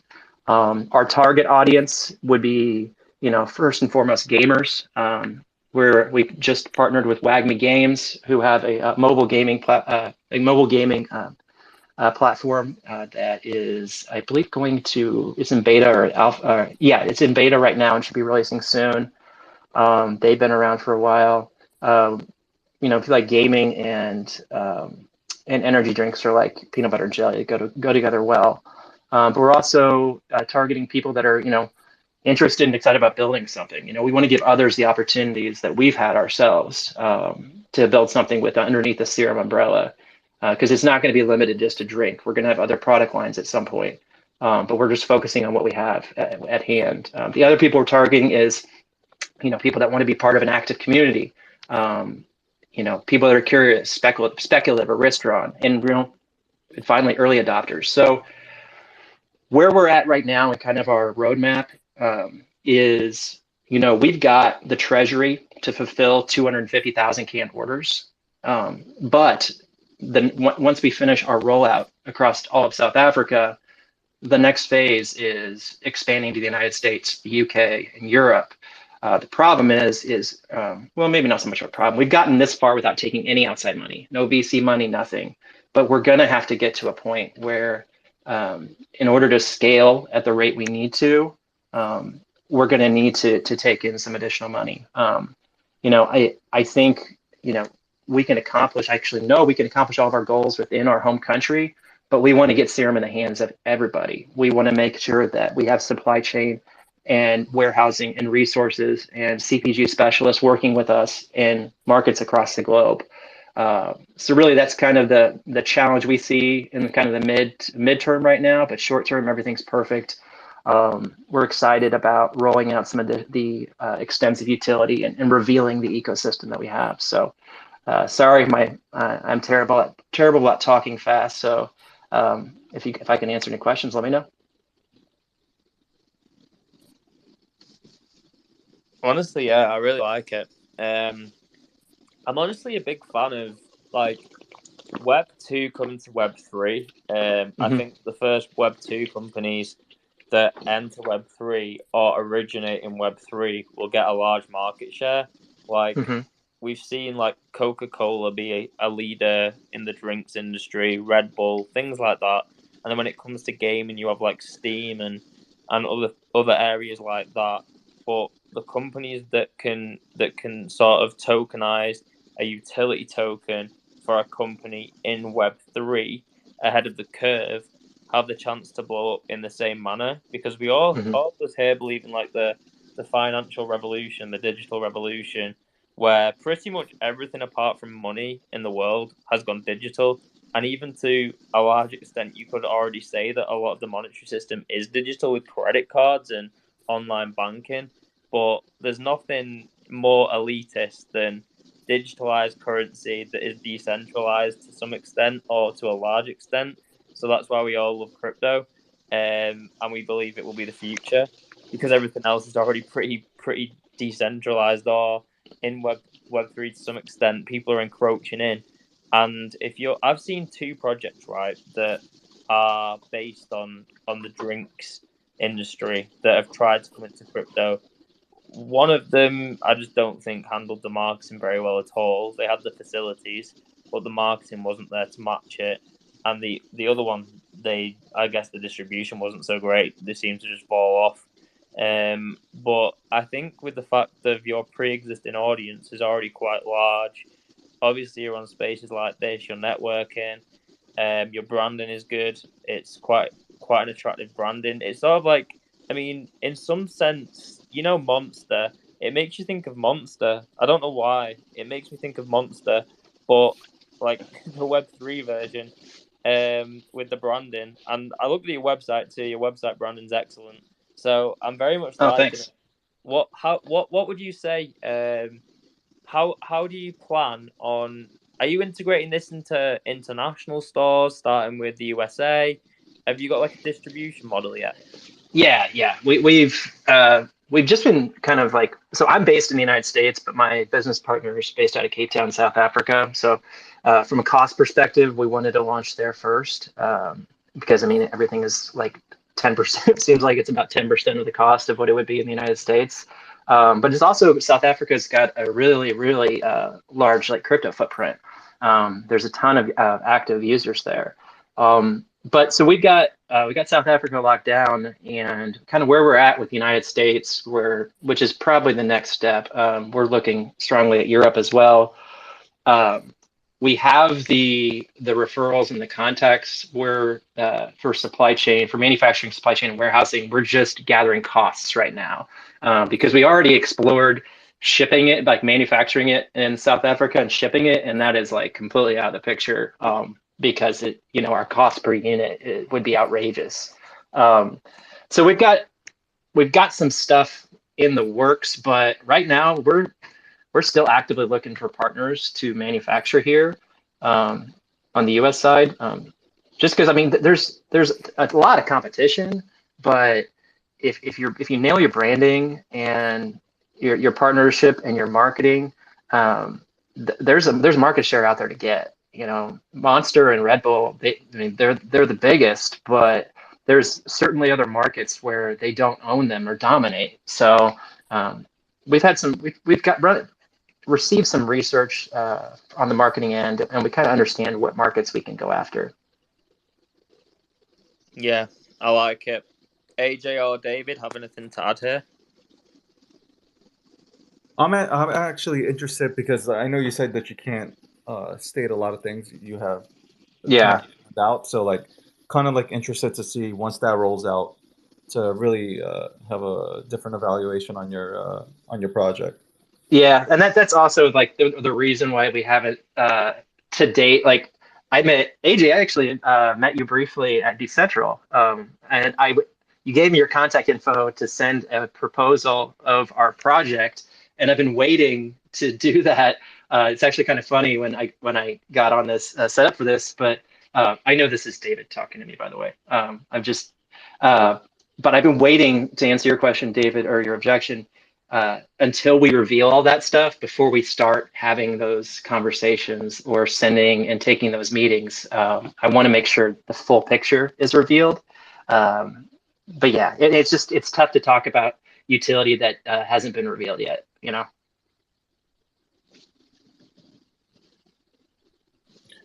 Yeah, for sure. That's funny. I met you there. I think that was my first conference ever, believe it or not. Yeah, That was a very wild day. Everything happened really fast, and it I couldn't. was.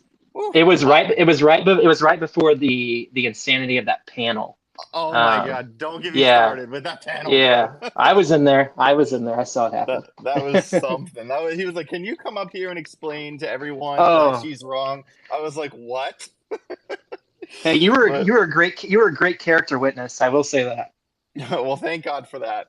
So yeah, man, this pitch was really good. The website's awesome. I love, he drinks the drink and then kind of transforms into the mutant. Like that whole concept, super cool. I'm a fan of energy drinks, Red Bull and stuff. I'm sure my girlfriend would like that. It's aspartame free, sugar free, nootropic. I mean, I want to try one, to be honest with you.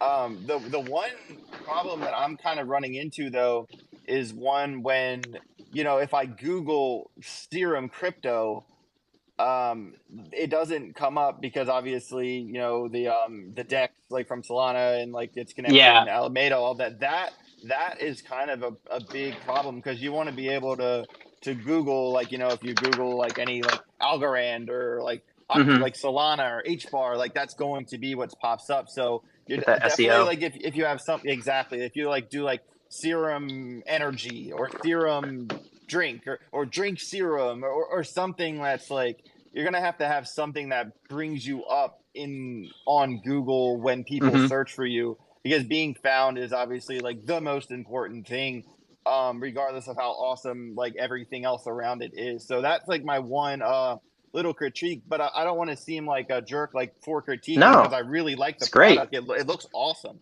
but Yeah. yeah, so there's definitely that's the one issue that really kind of rang in my mind, for people being able to find you.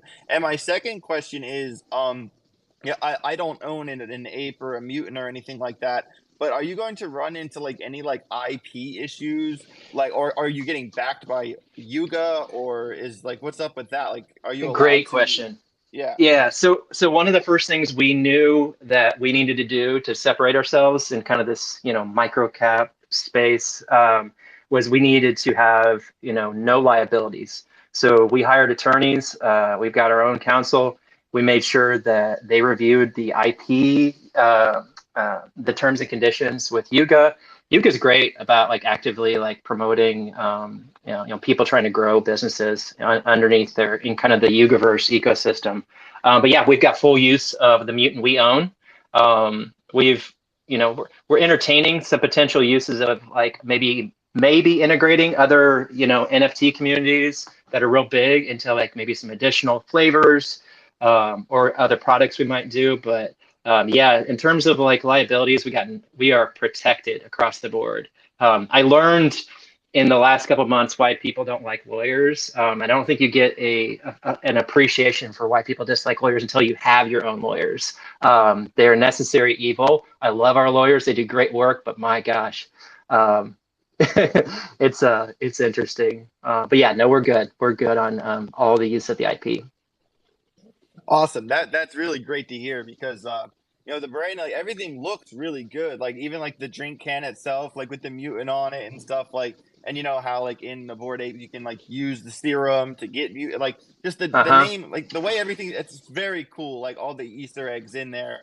I think that's very, very cool. And So but yeah, go ahead. Oh no, one thing I want you just touched on is, kind of one thing we're working to do, or to integrate our our product is like, having a digital version of it in the metaverse. So where there's games, you can have, if it's a gaming project that we partner with, we want to make sure that, users in that game can have get a can of serum as like a power up. So there's tons of use cases for it within Web3. That's why we're going the Web3 gaming partnership route. No, that makes complete sense. That makes complete. Also, you guys should contact, like Justin, like at Vimeo and stuff. They're making a new NFT marketplace and stuff. So I feel like you guys would kind of somehow find some middle ground with what you're Yeah. doing. He's a mutant holder as well, and also the Serum Lamborghini on your website. Oh man, I'd love to drive that thing, man.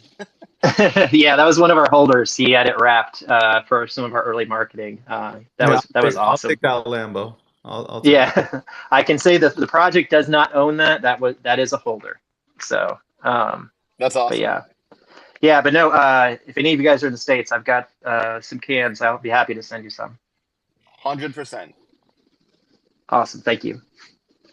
I'll just say on my take, I'm just looking forward to see like all the partnerships and all the stuff you got on Yeah. the come out, and then I can like definitely give you an assessment. Or from my part, like I don't know if it means anything, but for my part, I can definitely give a better assessment. Oh no, any constructive criticism, no matter what, we welcome it. You can only grow by taking feedback from people that aren't going to tell you what you want to hear. That's how we've gotten. That's a big problem, like that we have. It's just like hey, listen, like I've been around, like we've all been around, but if we can point out certain things, and you can go and have two ears and one mouth, and say, okay, valid point, and take that and resolve whatever issue it is, or make something better. Like, why not? Absolutely, yeah. You can't grow a business in an echo chamber. So. Also, from the perspective of the Sur coin, I mean, looking at it on coin market cap, I mean, this is definitely the kind of project for people looking, with you guys still having a bunch of announcements that haven't come out yet. The whole plan isn't fully ran out. So, and with the partnerships you have, this is one of those sleeper picks for the traders out there that I kind of feel like could easily run up like crazy, considering where the market cap is and stuff like that. You just gotta, head over to Uniswap, do the thing. Awesome, thank you. Yeah, excellent. I enjoyed that pitch. If you haven't joined the socials yet, guys, the link is at the top so that you can follow them on Twitter and check out the website, etc. We have Kroll on Mars, and then we have Green Light left as well. Then we'll do closing statements, obviously. So I think we'll go to Kroll on next. David, I think you're familiar with this project, actually. Ian, would you like to give your pitch? Absolutely, I've been waiting. Can you hear me okay? No, mate, can't hear. Yeah, first of all, guys, I've been sat here biting my nails, raring to go. Great projects, great pictures. First of all, I just want to say thanks and congratulations, Trav, on the upcoming launch, and thanks for this opportunity. David, what a guy. AJ, nice to meet you, and everybody in this space. I did have a pitch, but I kind of suffer with autism and ADHD, so I go off track a bit. So if I get lost, just tell me to pipe down. But I'm going to give it my best, guys. So yeah, I'm Ian. I'm the CEO of Kroll on Mars. And a little over a year ago, I seized an opportunity on the Cronus chain. And funny enough, I actually messaged David and said, "Oh, what about this idea?" Because I used to pester him. I used to pester him like mad.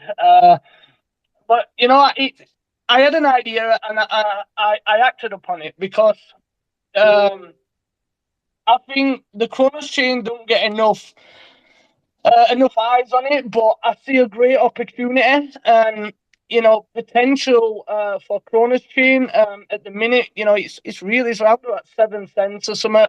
And I think building on the Cronus chain was sensible, but it's had its hard times. I have struggled, not gonna lie. But we powered on them, we built it, right? So what I was sick of is everybody, we're investing in projects. Sorry about this. Let me just mute this. I was investing in projects and always, getting wrecked, or people saying, we're going to build this, we've got this coming, we've got that coming. So I put a strong team together, actually, with people who was around me, people I've known for a very long time who we could trust. And I said to them, I don't mind funding this because I was pretty early, OG and Sheba. So we got to work and we started building our utilities before we even launched. and I wanted to build something special on not just on the Kronos chain, but for the entire crypto space. For my vision, my end goal is to connect all Web3 metaverse projects, because I've got a feeling that, you know, when the big guys come in, like Facebook, Meta, Bill Gates, all them guys are gonna, you know, they're pouring money into the metaverse, and they're gonna. So everybody's trying to build a metaverse, right? But what is a metaverse? You know, have we actually seen one yet? Or are we just doing downloadable games? Now, my fear is they're gonna come in and say that's not a metaverse. This is a metaverse, and everybody's gonna go to them. However, if I can connect Web3 and connect meta worlds through portals and build like a multiverse concept, then, you know, together we're stronger, right? No matter what chain we're on. I think building together is sensible, and you know, I'll do my best to complete it. And like I said, I've been working non-stop, and I kind of just go at things and try and get where I want to be. So first of all, Crawl Mars, we've got massive support from Cronus.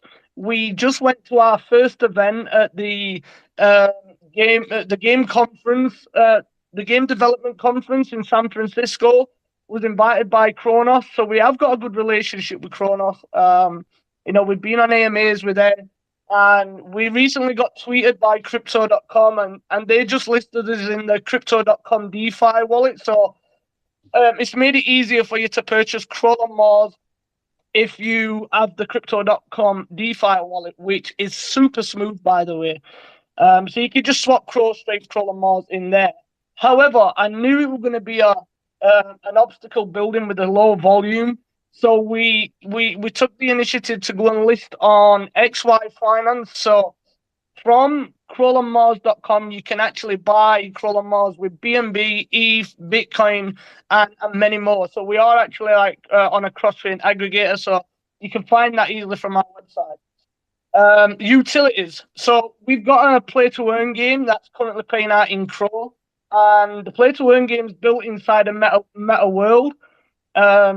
It's got a vibrant ecosystem in there with a swap. You know, it's got a leaderboard function, and it's got a Star Wars pod racer theme that's built. You know, it's on the chain. It's working. People are using it, and you can earn Crow on the go.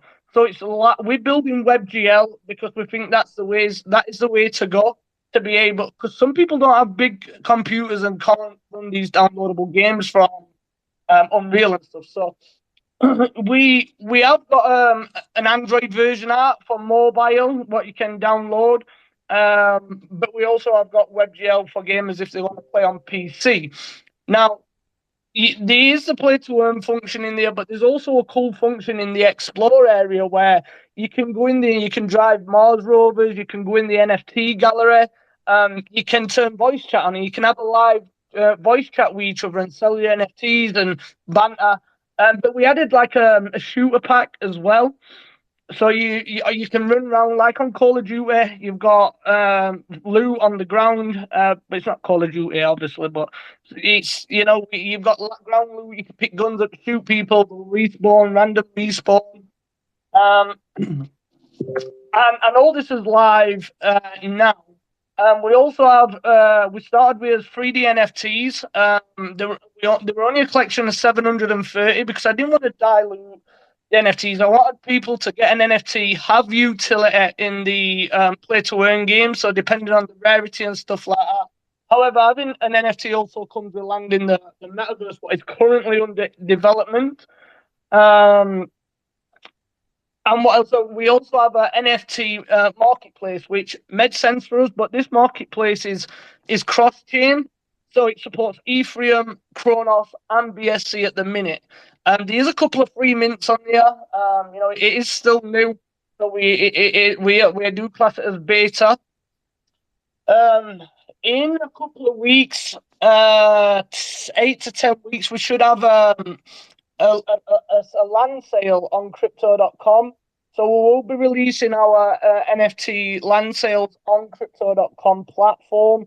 And this will be for the multiverse, the metaverse, what we'll be connecting metaverses together. You know, if you think of like a brainstorm, and you've got loads of little tunnels coming off them and Crawl on Mars is in the center, but connecting everybody. That's what it's going to be like. We've got the portals to work, which is cool. You can jump from world to world, and we got that working. Yeah, and we've got in-house devs. I'm pretty good. This is what attracted me to this space. You know, with my condition, I don't really work. So when I got introduced to blockchain, I just kind of felt at home. You know, with coding C#, C++, and Solidity.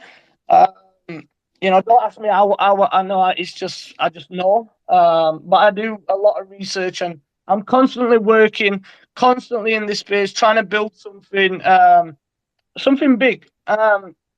Also, what's going to be cool for the metaverse or the multiverse, we've got some partners, some pretty big partners. One being Poodle. They're on the BSC chain, and they are going to be the first tribe in Crawl on Mars's metaverse. They'll have their own little city and everything in there. And Son of Doge, they'll be the second tribe in there. So they're the two main partners. We are also partnered with a project called Voxel X, which is really good. They've got some really good tech. I know, Trav, you know these guys at Voxel, so we've got a good relationship with them, with the supercluster and everything. Yeah, and like I said, I've probably not even took a breath yet, but that's kind of where we're at. We have got utilities out there. We are currently trading. We've ordered a decent flow. We've never gone under launch price, and we're currently around 600K to a million market cap. It varies, but we have got a steady flow. You know, we've got believers, we've got solid holders, and I just think the opportunity on Crow, because it only takes Crow to do a 20x, which we know Crow can do a 20x. You know, and it's easy to do X's and stuff like that. So, you know, the token will be integrated into the metaverse to buy things or something. It'll have a use case. But that's not all. You know, we want to go big. We want to get into the top 100, and I won't stop until we do, because I'm persistent.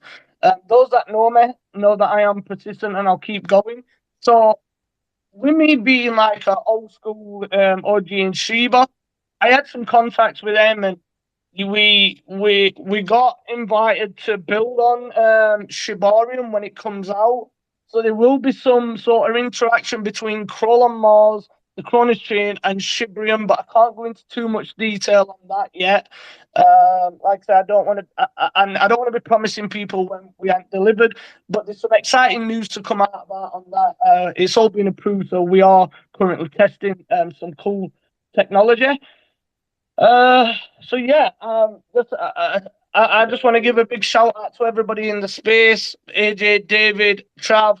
You know, KingPad is absolutely doing amazing things, and I can't wait for the launch in 2 days' time. So yeah, I think like I said, I did try and have a pitch, guys, but it's just me. I just did you hear me all right? Well, that good? If anybody's got any questions, you know, fire away. Pump some hearts out, guys. Liven up the space. I'm always smiling.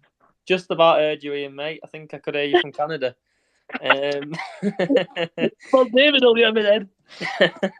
Yeah, me and David can definitely say that you are persistent, mate. So yo, he is super persistent. Like, that's not even. I gotta find a word, man, for you. No, David.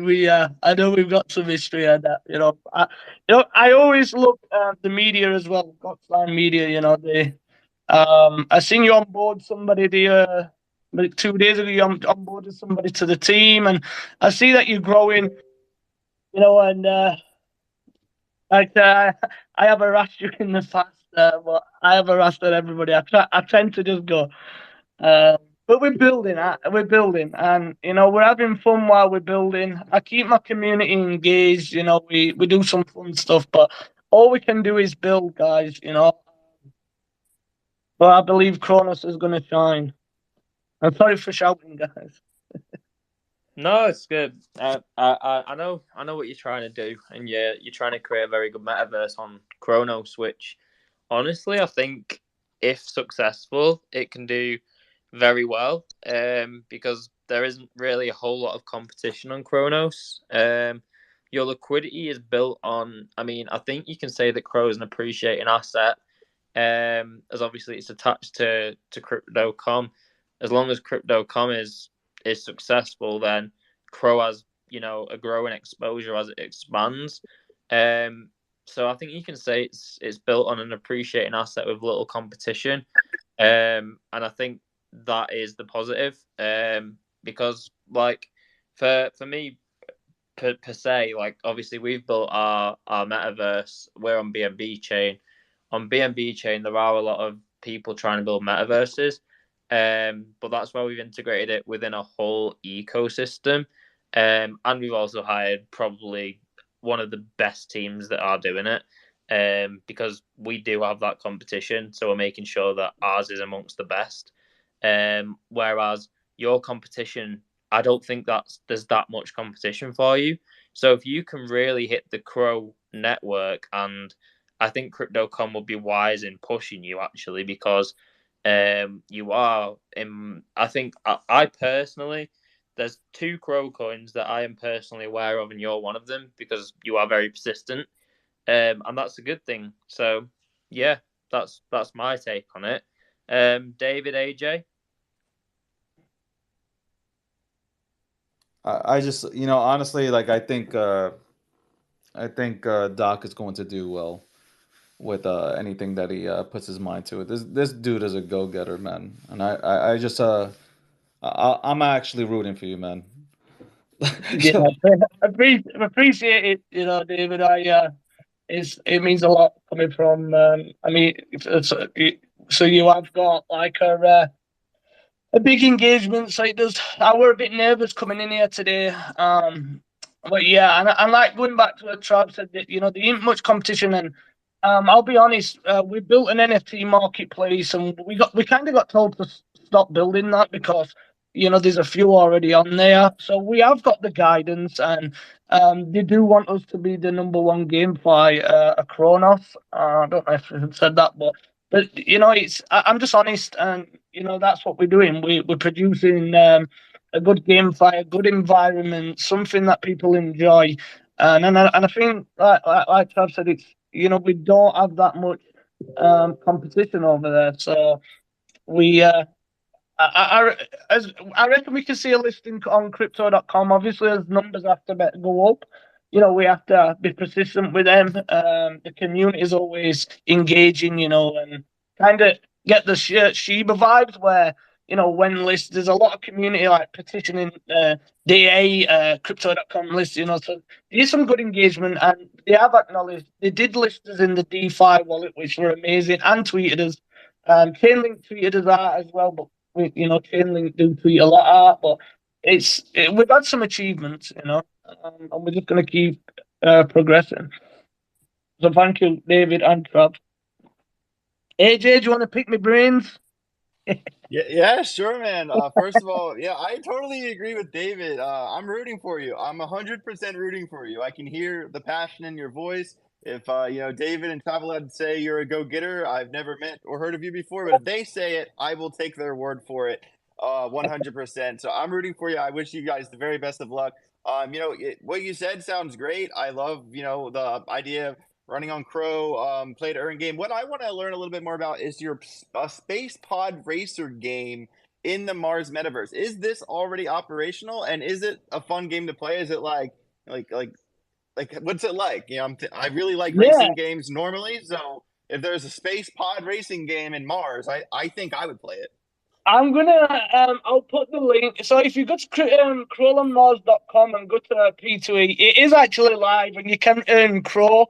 There is like a little free, like an in-game passport, multi-planetary passport for as little as 100 Crow. From the NFT sales, we put a huge LP for it, so there's not that many people playing it yet, but you've got like different options. If you do get an NFT, you've got different options to play on different NFTs. But the pod racing game is you'll race around the track collecting boosts, and it'll boost you forward. You collect Crow on the track. Once you've finished your 3-minute round, you'll go into the marketplace. You'll swap it directly. Then tokens collected on track directly for Crow. And then if you get bored of that, you can jump into the Explore, which is a quite big metaverse on Mars, but it's just classed as a P2E. But there is a metaverse already built in there with an NFT gallery. You've got guns in there. We can go on there now and we can talk. We can jump in the European server. We can have a laugh. We can talk to each other. We can shoot each other. And we even got Mars rovers to run people over or snipe people. Just a little bit of fun. But it's live, there's still work to be done on it. But the main thing is the utility is live, it's working, the ecosystem is running smoothly. I think we will focus back round to the P2E game. At the minute, we're concentrating on the NFT drop on crypto.com for the land and getting this beta version of the metaverse out within 10 weeks.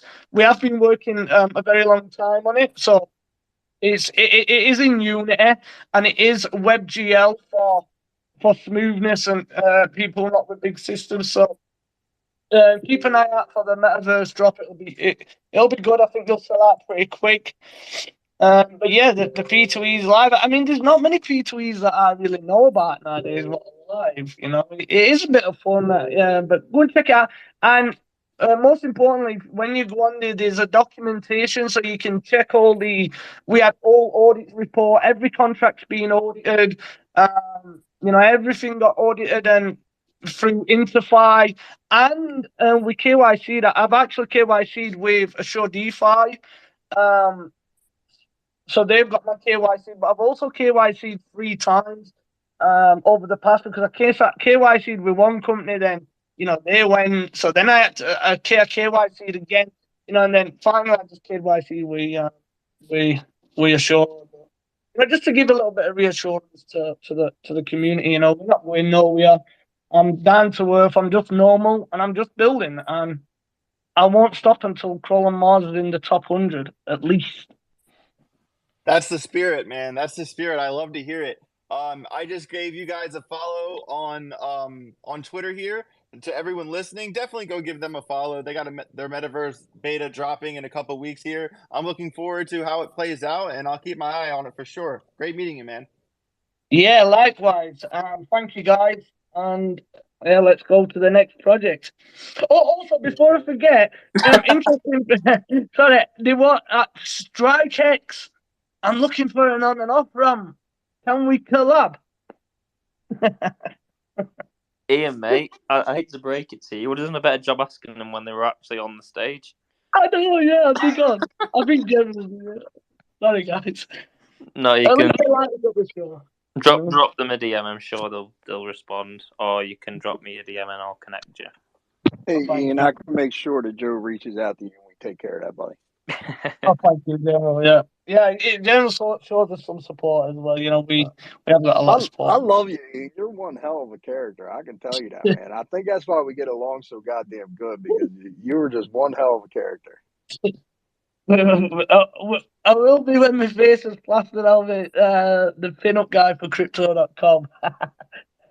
They'll be paying me. I didn't have to follow him. They'll be paying me to list Crawl on Mars. To be honest, it would make sense, for these exchanges to not be charging really, really high fees if the project is very good and bringing them volume. But even if not, I don't think a lot of them realise that if you give the exposure to a project, like if you just list the project, even if it doesn't benefit you at that moment in time, it just gives them a lot of exposure. If the product's good, then the volume should go up with their exposure. I don't think they really consider that. Or some of them don't. They just look for things that have very good volume already, pre-existing, not really the product. But yeah, best wishes with it anyway, Ian. Yeah, thank you very much, guys. I mean, they've got to start supporting their ecosystem soon, right? And listing some. If they want to be as big as Binance or any other chain, they've got to start supporting us. So hopefully a list will come. And thank you very much for everyone for putting up with me. I'm back to work now. Great having you on, mate. Thank you. Yeah, if you've not followed them, guys, links at the top, Telegram's their website for your research. And finally today, we do have Greenlight, which again is sort of a unique project, actually, one that I've not I didn't hear of until this week, so I'm pretty interested to learn more about it. And then we'll go into just a few 3 to 5 minute closing statements, and we will conclude. So, Greenlight, how are you doing? Would you like to drop your pitch with us today? Yeah, Trav, can you hear me? Yeah, loud and clear. All right, great. First of all, thanks for having me and the Greenlight Project on today. What a great panel today with all these great projects. I don't know how I'm going to show up after all that good stuff, but I'm going to try to end this with a bang for your listeners and for the listeners that I have on here. So I just want to say thank you. So first thing I want to do is, we're all investors, right? And we're all at a great time here. I think somebody kind of mentioned this a little bit earlier, where, bear markets is where you find projects, great projects that are lower than normal because of a bear market, that's when you invest into them. And that's what this panel of devs is doing today. It's getting listeners in front of them, and it's telling you what they're passionate about. Same with what I'm going to do in a minute. I'm going to tell you what I'm passionate about. And then as project leaders, we just find like-minded people that are passionate about the same things that we are and that believe in our vision and believe in our project. And I could see here so much passion listening to all these project owners pitch today. It's just really incredible. And to have so many listeners on this, went over 2,000 at one point, and I'm sure the recording is going to hit a lot of people too. So as you guys know, the community that we're in, there's a lot of buzz in it, positivity, negativity, but I'm sure everybody on this call always stays positive and just looks for opportunities to advance their project and their investment. So with that being said, I want to get into Greenlight. Greenlight is based in the cannabis industry. Greenlight actually launched in 2017, believe it or not, as a little delivery company in the state of Maine, way up on the northeast in the United States. And then from there, it was always innovated. It was always like, how can we serve customers into the future? How can we continue to innovate? I know here in Maine, the local cannabis market, it got saturated within a 24-month span. A lot of people aren't even in business anymore that used to be in business here because they didn't innovate. Well, Greenlight innovates. We've always innovated. And that's what inevitably got us on the blockchain just a little over a year ago. So a little over a year ago, we launched Greenlight Coin. And with the launch, we saw a huge success. We ended up hitting 100x. So we started at 100,000 market cap. We ended up getting over 10 million. I believe the exact amount was about 11.6 million market cap. We did all this starting in last February when the bear market started. So as BNB was tanking, BNB got up to close to 600. When that was tanking, Greenlight was taking off. So we were outperforming BNB and the whole market every single day until eventually the bear market, like most projects, catches up with you. But during that time, during this bear market time is, we decided just to build utilities, because I believe that utilities, real world utilities from real companies, which projects I've heard on the panel today, like the energy drink, real products that people can have in their hand in the real life, those types of projects are going to be the projects that catapult crypto into the next phase, mass adoption, right? I tell my investors all the time, our native token, Greenlight coin, that's the currency for our whole entire ecosystem. That is the main investment, right? And everything that we build here is going to be built around Greenlight coin. And I'll get into some of those utilities here actually right now. So, the biggest utility that we have is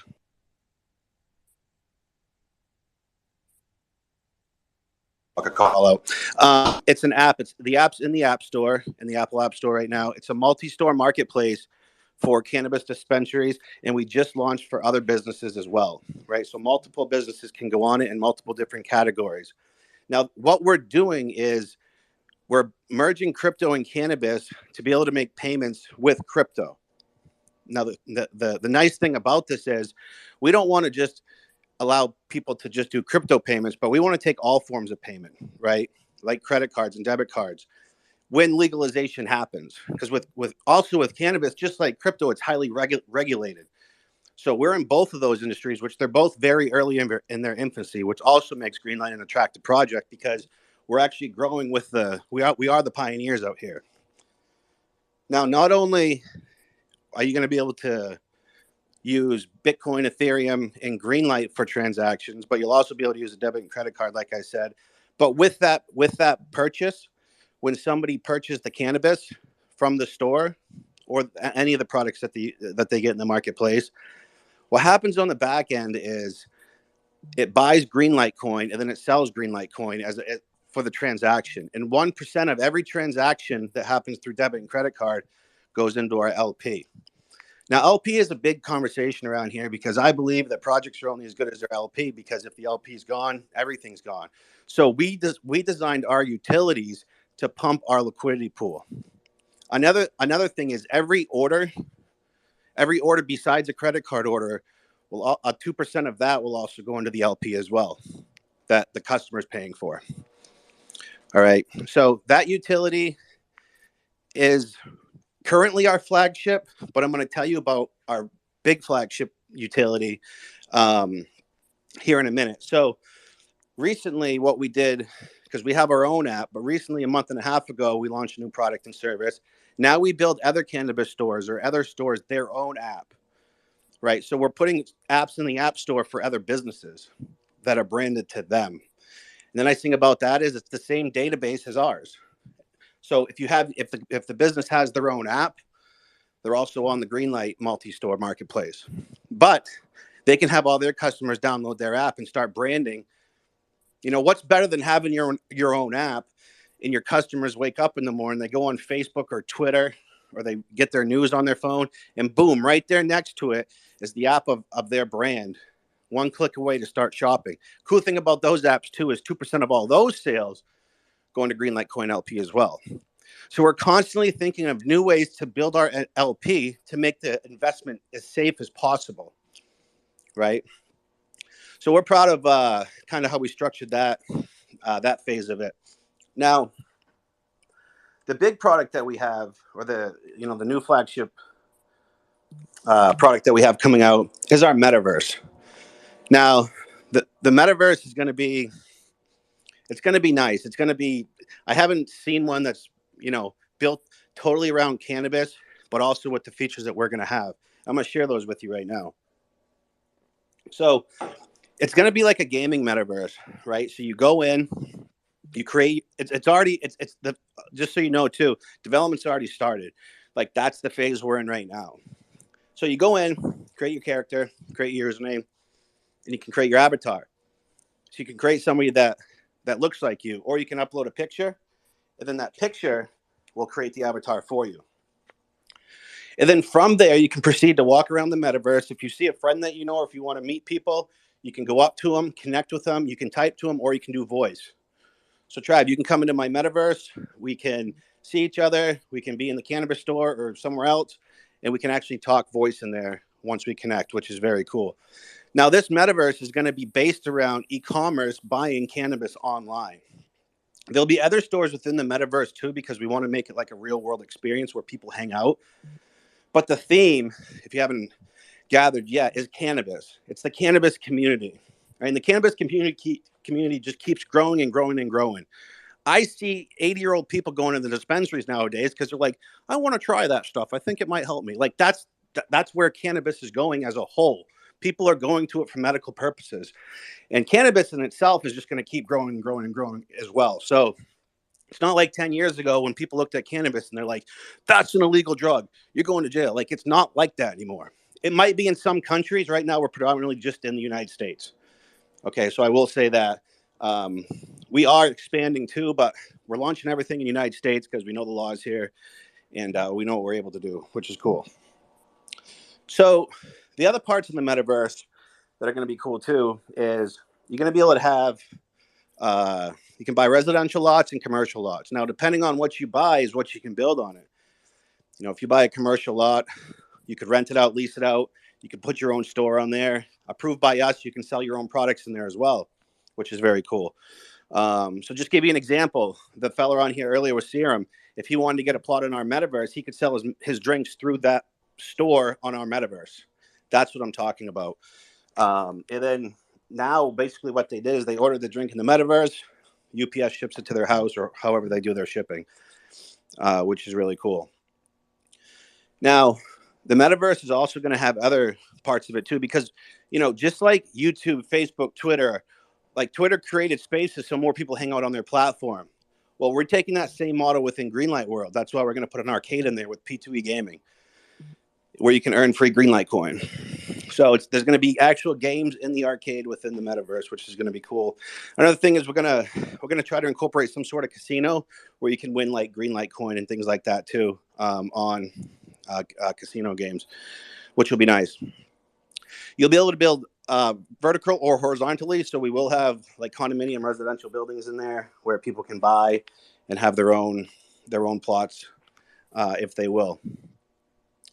So basically the biggest thing, if I could tell you what we're doing, we're taking technology, we're taking the future, we're taking the tools that are at our fingertips right now that not a lot of people know about. Like what we're doing on this call, you know, most of the world hasn't heard about. It's foreign language to them, right? So we're taking new futuristic tools and we're connecting the consumer to products within the cannabis industry, but also bringing in the community aspect of it through the metaverse, which will be our flagship product. Now, to kind of tie this all in, the cannabis products that are in that store, we will be selling Greenlight cannabis products. So back in 2017, when Greenlight started as a little delivery company, you know, we had our licenses to buy and sell all that cool stuff. We are currently in the process now of getting licenses for the adult use market, the recreational market, to getting the packaging approved. So then when our metaverse does go live with sales, because you can't sell cannabis in the metaverse if it's still federally illegal because it's on the Schedule I drug. But one of these days, the next 3 years, we believe that the United States is going to take it off the Schedule I drug. It's going to be a wide open space where you can buy and sell cannabis. You can you can buy it online. You can ship it over state lines. Reason you can't ship it over state lines right now is because it's illegal on the federal level, right? So we don't want to do that now. However, that's what we're planning for. We're planning for federal legalization. So when federal legalization turns on, boom, Greenlight products go online for sale in the Greenlight World metaverse. But the metaverse is coming this year, right? So you're going to be able to get in there this year, create your avatar, get some of the prime real estate, build something your own, or sell it to somebody or lease it to somebody. But if you're listening to this message now, then you have an opportunity to get in on that first sale of land, which is going to be huge, because we believe that when federal legalization happens, and it's not happening right now because everything on this big of a level, just like crypto, it's all political. The right people aren't in the right positions right now to put cannabis online. Just comes down to that. Now, when all the stars align at the top and it's taken off the Schedule I drug list, then we'll be ready for federal legalization, which would be super cool. So that's how we think at Greenlight. We think so far ahead, and that's how we start planning, right? We don't want to be 10 steps behind everybody in the 10th person or the 20th person or the 100th person that has the same idea. You know, we want to be out front leading, looking into the future, being like, this is going to hit. Federal legalization is going to hit in the near future. Like, we know that. It's moving at a rapid pace right now. So everything Greenlight does is geared towards crypto and cannabis and doing the best job that we can to merge the two industries. And we believe with the technology that we have, the team that we work with, the community that we've started, that we're well ahead of the rest of the industry when merging crypto and cannabis. We've got a very good relationship with the Apple App Store to be able to get these apps approved. We've been working with them for about 3.5 years, 4 years, on app development and stuff like that. So there's a couple things you need to do when you submit cannabis apps for the sale of cannabis products.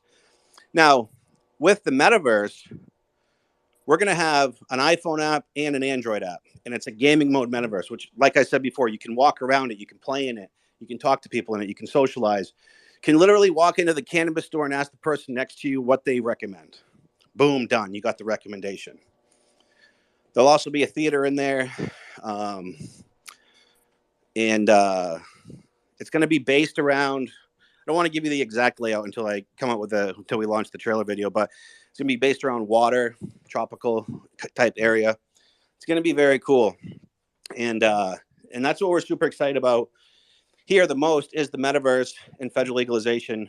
But even right now, we're selling apps. We're signing businesses up.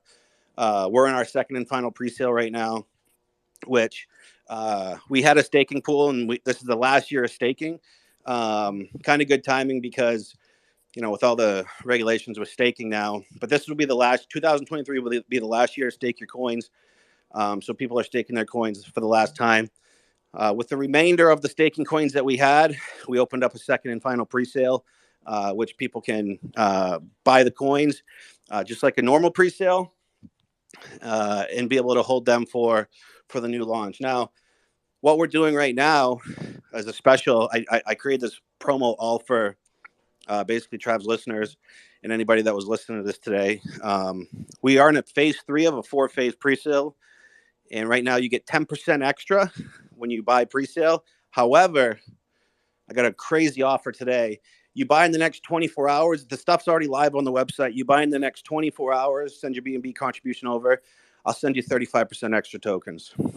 Unheard of. So our phase 1 was 25% extra.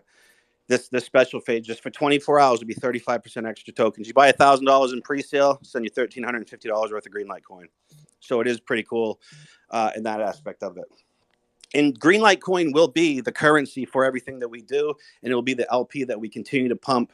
Company profits. That's what's important here. Company profits actually go into your investment to protect it. That's what we're so proud about here. Careful with that though, because when US regs come hard, it's like I can't say that anymore. I can't say that that King is putting company profits in. I can choose to do so if I want to. I just can't advertise it. Thanks, Trav. So the other thing that we have going on today for, I guess you can call it the buying event promotion, is to be one of the first 1,111 people to buy a plot in Greenlight World. You have to own one of our NFTs. It's our 3rd collection that we came out with, and it's called Donnie Bohemian. There's just over 1,000 of them available, and anybody that owns one of them can guarantee themselves a plot in Greenlight World. So if you own 10 Donnies, you can lock in 10 plots. So each Donnie Bohemian goes with a plot, and that's how we're going to start the pre-sale. So you can be considered and guaranteed a pre-sale spot if you own a Donnie. We just marked those down 85% today too. They were 135, knocked them down to, depending on what Ethereum's at right now, they're right around $50. So we've already sold a good amount of those for people that are lining up for the plots. Now, that's all I had today. So I'll definitely welcome questions.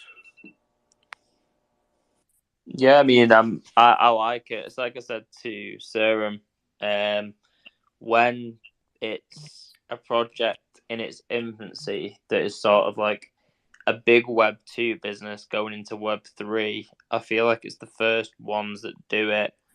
If they market it right and they scale it right, that will have the most success and blow up. So I don't really have a question. I just honestly like what you're doing. I'm pretty intrigued to see how it expands and how you scale it. But yeah, I'm liking it. Not sure if David or AJ, if you guys have a question. AJ, you can go first. I'm still looking over notes. Yeah. Got a good 25 minutes. Totally. No, totally. I'll go first. Not a problem. Yeah, first of all, great pitch. I feel like this is something that if it goes according to your plan, that would definitely be open to a massive audience. I mean, a lot of people, like smoke marijuana. It's kind of grown more socially acceptable now than it used to be back in the day. I'm personally sober, but for that market, I totally understand the demand for that market share, and I feel like it could work out.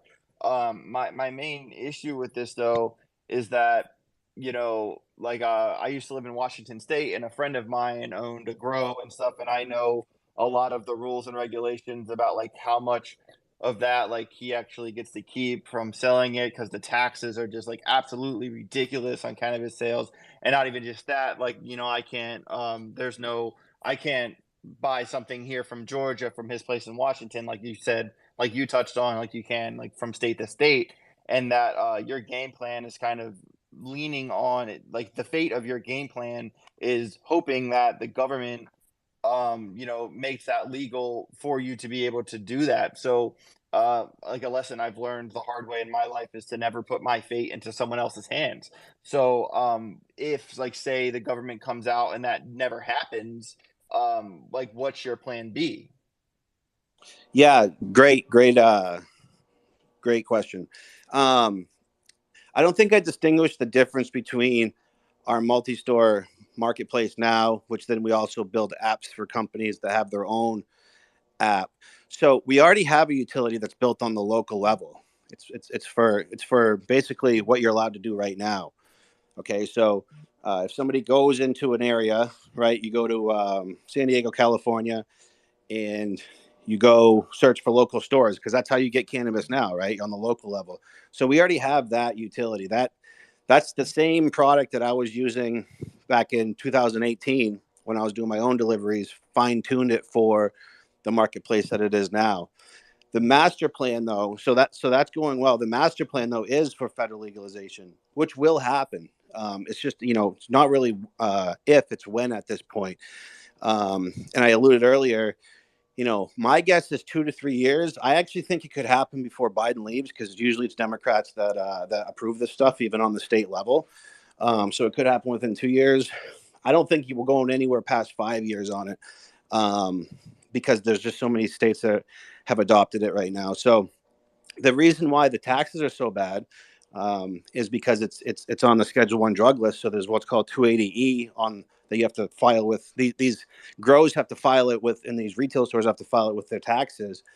That doesn't allow you to have all the tax advantages that a normal company would have. Once that's off, these companies are going to see massive profits because they're not going to have to pay as much in for taxes, because one of the only big tax advantages you get right now is the cost of products. Like what's the cost to grow and to package it? You can't write off anything else. Can't write off entertainment, meals, expenses. None of that's the tax write-off with cannabis. But once federal legalization hits, it will be. So yeah, I mean, that's part of our plan. Like I alluded to before, that's like 2 to 3 years down the road. But like that's what we do here. Like how can we serve now and how can we serve later? Because if you're just looking at how you can serve today, then when the future gets here, you're too late. So that's kind of what we. Does that answer your question? Actually. Yeah, it does. I didn't realize you already had like a local thing set up selling spots for other companies. That's very cool. No, like I said, like I'm not like trying to come off harsh or anything. Like I like the plan, and I think that it definitely it has legs. You know, hoping that the regulation goes your way. I mean, if that goes your way, I mean, you guys are going to rip, in my opinion. The other one little critique I had, a similar critique with Serum, is the SEO for Greenlight. If you Google Greenlight, you get a debit card for kids. And if you like, you know, tell someone, oh, yeah, like my company is Greenlight, and they search it, there are other marijuana dispensaries called Greenlight Dispensary, Greenlight Therapeutics. But I also know that light is spelled with a Y for you guys. But I'm still a little bit worried for the branding, like for the exposure for people to be able to being able to find you with that name, just based off how many other dispensaries have the name Greenlight, and Greenlight itself is debit card for kids. I know it's with a Y, but still, it's the branding is going to be difficult for SEO. That's just one problem I see. That I always look at things this way. I'm not trying to be harsh or anything, but other than that, like I like the plan, and I really hope the regulation goes your way. And I wish you the best of luck. Yeah. Great. Thank you. I appreciate it. I think my biggest thing is like, does it needs to be on the, you know, does this idea needs to be on a decentralized platform? What do you mean doesn't need to be? Well, it's a decentralized app, correct? It's going that way, yes, with like the crypto and all that payment stuff, correct? So like my only thing is like, does it really need a token? Because can you make an application like this without a necessary without necessarily bringing in a token into play? I understand the token can be used as a utility, but does it actually need one? Yeah, the token is that's going to be the main currency for the platforms that we use, the metaverse, the ordering platform. Yes, absolutely. No, but my question more is like, could you make an application just like this and a service just like this without the without necessarily, decentralizing it? I guess you could, yeah. Yep. So these are like the kind of things that I look for. Like, again, I'm not getting on the entire concept because there is a market for that, especially for what you're doing.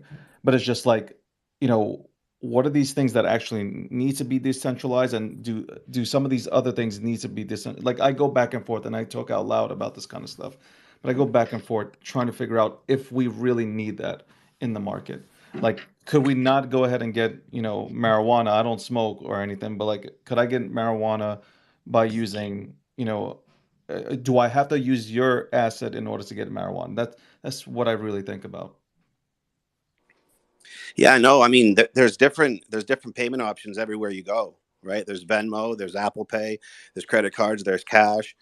You can accept Bitcoin a lot of places and Ethereum. So, it's another payment option that's built for everything that we're doing. And also other stores, when they have their own app, they're going to be able to use Greenlight as a payment option as well. Because one thing that we are doing, and we've already been approved to do it, but I think I'm going to go with a new company that just started. But basically, you're going to be able to check out with Greenlight. So this is what's cool. So the business owner can, and this is with the apps that they have now, the business owner can accept Greenlight or Ethereum or Bitcoin, like any crypto that we approve. The customer can pay for that, but the business owner can actually have those funds go into their checking account as cash because we convert it all in the back end. Right. So somebody could pay with Greenlight coin, like a customer. The business owner gets the cash in their bank if they don't want to mess with crypto. So Greenlight we're looking at it like a currency, just like Bitcoin. You can, just like Ethereum. It's like credit card, cash, Apple Pay. We're looking at it as a way to acquire products, and more importantly, in the cannabis space.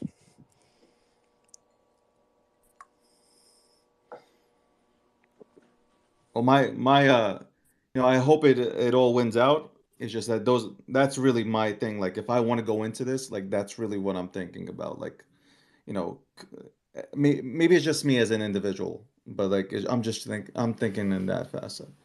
But I yield my mic now. Are you in the cannabis industry? Like, are you like an advocate of it? Not really, but like I understand like the money that's there right now and the potential ROI that people can get back. And my whole thing is like, if I was a guy who smoked marijuana, I can just take Bitcoin and Ethereum and get myself whatever, an ounce. I don't know, man. I might be old. I'm saying ounce. It might be a different word for it, but I'm just saying I might go ahead and I'll be able to go ahead and use Bitcoin to get that done. Maybe I'm wrong. Maybe I'm wrong. Maybe your platform will go ahead and be, something that people jump on and go ahead and use. Let me try to explain it a different way. So we're all building communities here, right? So when somebody falls in love with our community, just like people have fell in love with Bitcoin, Ethereum, Doge, like when you fall in love with a community, you want to support that community. So it all starts with building the Greenlight community or building the Serum community, like he was talking about earlier, building the King community. Green, Right? but I can support your community. Like, I can totally support your community. Like, Yeah. let's say if I was an avid smoker, I can support you. I'm just trying to justify the whole token issue because, like, if you had an app and like you're like, hey, you can use Bitcoin or Ethereum or whatever it is, I can name you a lot of these tokens out or coins. Hey, you can use this and you can go ahead and acquire, I don't know, marijuana for a cheaper price. Whatever it is, like, I'm just throwing shit out there. That's me. Like, I can see your community really build out based on that versus like, just building another token. I'm just trying in my head. I'm just, and on notebook right here, I'm just trying to justify everything. Yeah, I get it. I'm not trying to shit on your brand. I'm just trying to figure out, like, does it need to be decentralized? That's really it. Thank you.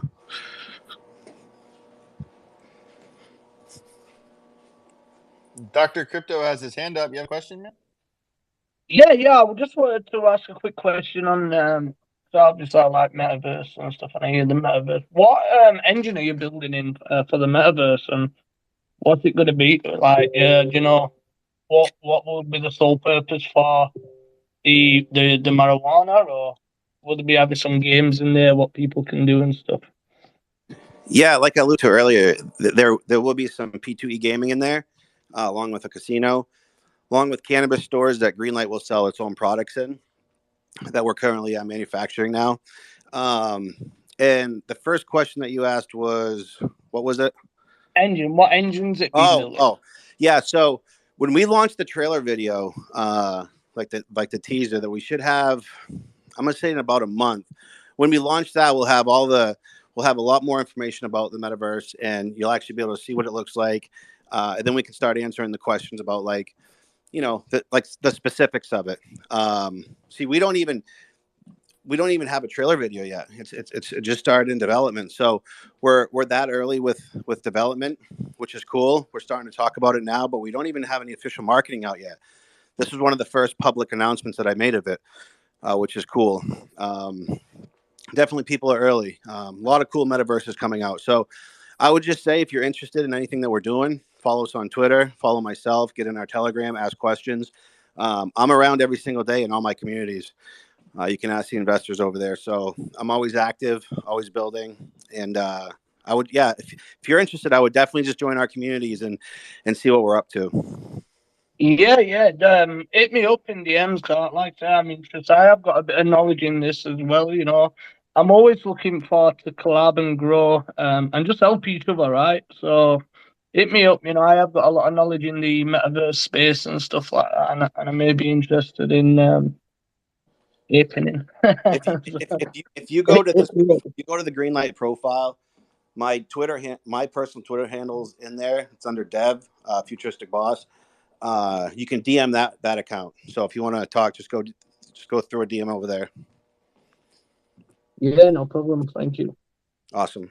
Thank you for the question. I appreciate it. Thank you for the pitch as well. All right, guys. If you haven't followed Greenlight yet, the link is at the top, with their website and their Telegram as well. I think we'll finalize with like a 5-minute pitch from each project and finalize it there, because we have been going for quite some time now. So yeah, if Greenlight, whilst you're on, if you'd let's do a 5-minute closing statement first. Yeah, no, I just I feel like I talked longer than I was supposed to, but I definitely appreciate the platform to talk about Greenlight, to get the questions back. Questions is what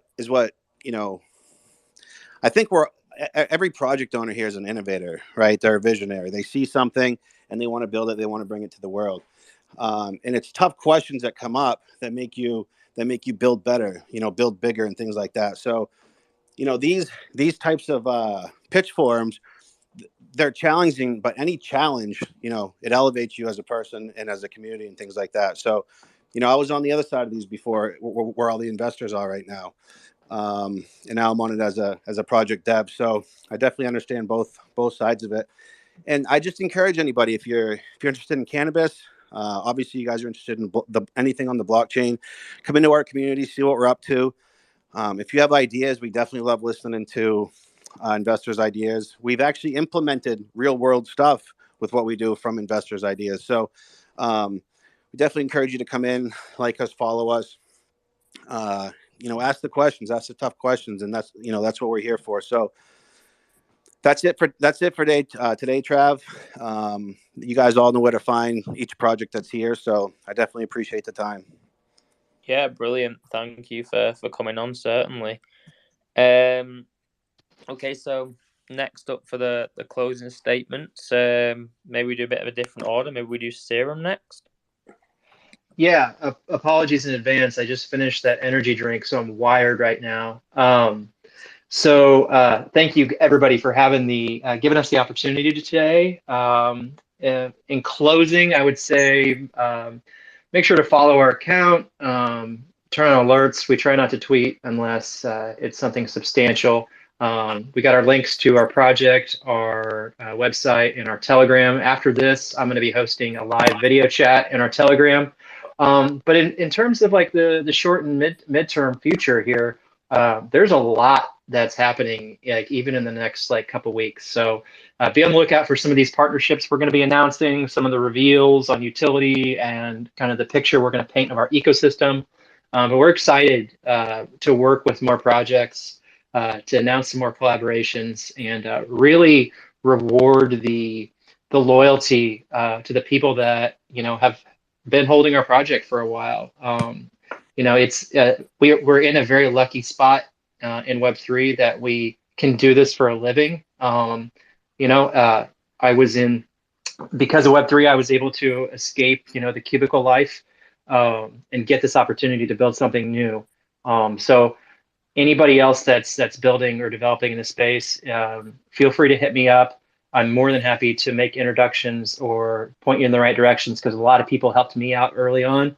But I just overall appreciate this opportunity to each of you guys. So thank you so much. Thank you very much for coming on. Appreciate you being here with us today. I don't know if StrikeX are still here or if General. I can see them still here. I'm not sure. I'll invite them up if they want to do a closing statement. But whilst we'll go with Ian whilst he's up. Yeah. So guys, closing statement from Crawl on Mars. Check us out, crawlonmars.com. Go and play some of our P2E games. We won't stop until we get to the top. Not financial advice, but there is a tradable token. We are listed on VVS and in the crypto.com DeFi wallet. You can buy it in there as well. We also listed on Crodex. I forgot to mention we do have staking, limited time only, just to get people through the bear market. Crawl on Mars to give some back. So there is staking. There's ways to make money in it. If you know what you're doing, then, like I said, go and check us out. Run a few different dexes and go and do your thing. But thanks again, Chad, for having us. David, you're a legend. AJ, nice to meet you, buddy. Take care. Crawl on Mars team. Thanks, Ian. Johnny, would you like to do a Lunatics closing statement? Sure. Just want to thank you for having us here too. And it was my first time doing a pitch on Twitter Space, so forgive me for that. If people want to check us out and join us we have daily VCs, and there's plenty of AMAs and on our YouTube, get a feel for our community. And we'll just keep updating our community with our utilities and provide a safe, secure place to hang out and learn about crypto. Yeah, perfect. Also, guys, I will pop up each of the projects one by one just so that you can join them all for a last time. So Crawl on Mars is there. Greenlight was just on. We'll put up Lunatics just so you can join them as well one last time there as well. We'll do StrikeX in a moment. And Serum. So there's currently Lunatics there if you all to join. I'll pop them all up one by one as we conclude, so that you have a last chance to join them all. So make sure you are keeping an eye out. Lunatics is up there, but to be fair, they're all literally right below the space, guys. So as the closing statements are on, or if you've missed any of the projects, all the links are right below. So make sure you do hop on, check them out, join the Telegrams. Yeah, so StrikeX, would you like to give a closing statement? Hello, can you hear me? Yep. Yeah. Sorry, I had to rejoin a few times because the space kept just going dead silent. I was listening on my personal. But to close the statement, first of all, I'd just like to shout out to you, Trav, for putting these spaces together. I think they're they're really needed in this space, in what's it can be a confusing space for people wanting to get involved, wanting to look up projects, but kind of being quite phased by the amount that's out there. So no, top job with what you're doing, especially giving a stage to young startups and to small caps. So you appreciate it. As far as StrikeX goes, I just like to welcome everybody to our socials. If you are interested in what we're doing, be it from the stock perspective, whether it's from the crypto wallets, everything that we're doing, if it's something that interests you or something you want to learn about, hit up our socials, visit our Discord, visit all the literature we put out on our website, on our Medium page. There's quite a few articles on there about the space in general and how we're targeting different aspects of it. So yeah, just make sure you follow us and download our wallets. Perfect. Just making sure I've got everybody to do their closing statements as well, just so we don't miss anybody, because I feel like Norigo had to go to bed. Ian's done one, Greenlight's done one. We now have StrikeX. Who else do we have? Serum's done, Lunatics done. Yeah, I think we've got everyone. Greenlight, Chrome, Serum, Lunatics, StrikeX. Yeah, Norigo went to bed, so it's just down to me. Thank you as well. StrikeX, I'll pop. So the StrikeX links are there. I'm going to pop the Serum links up one more time as well, so that you guys can join Serum.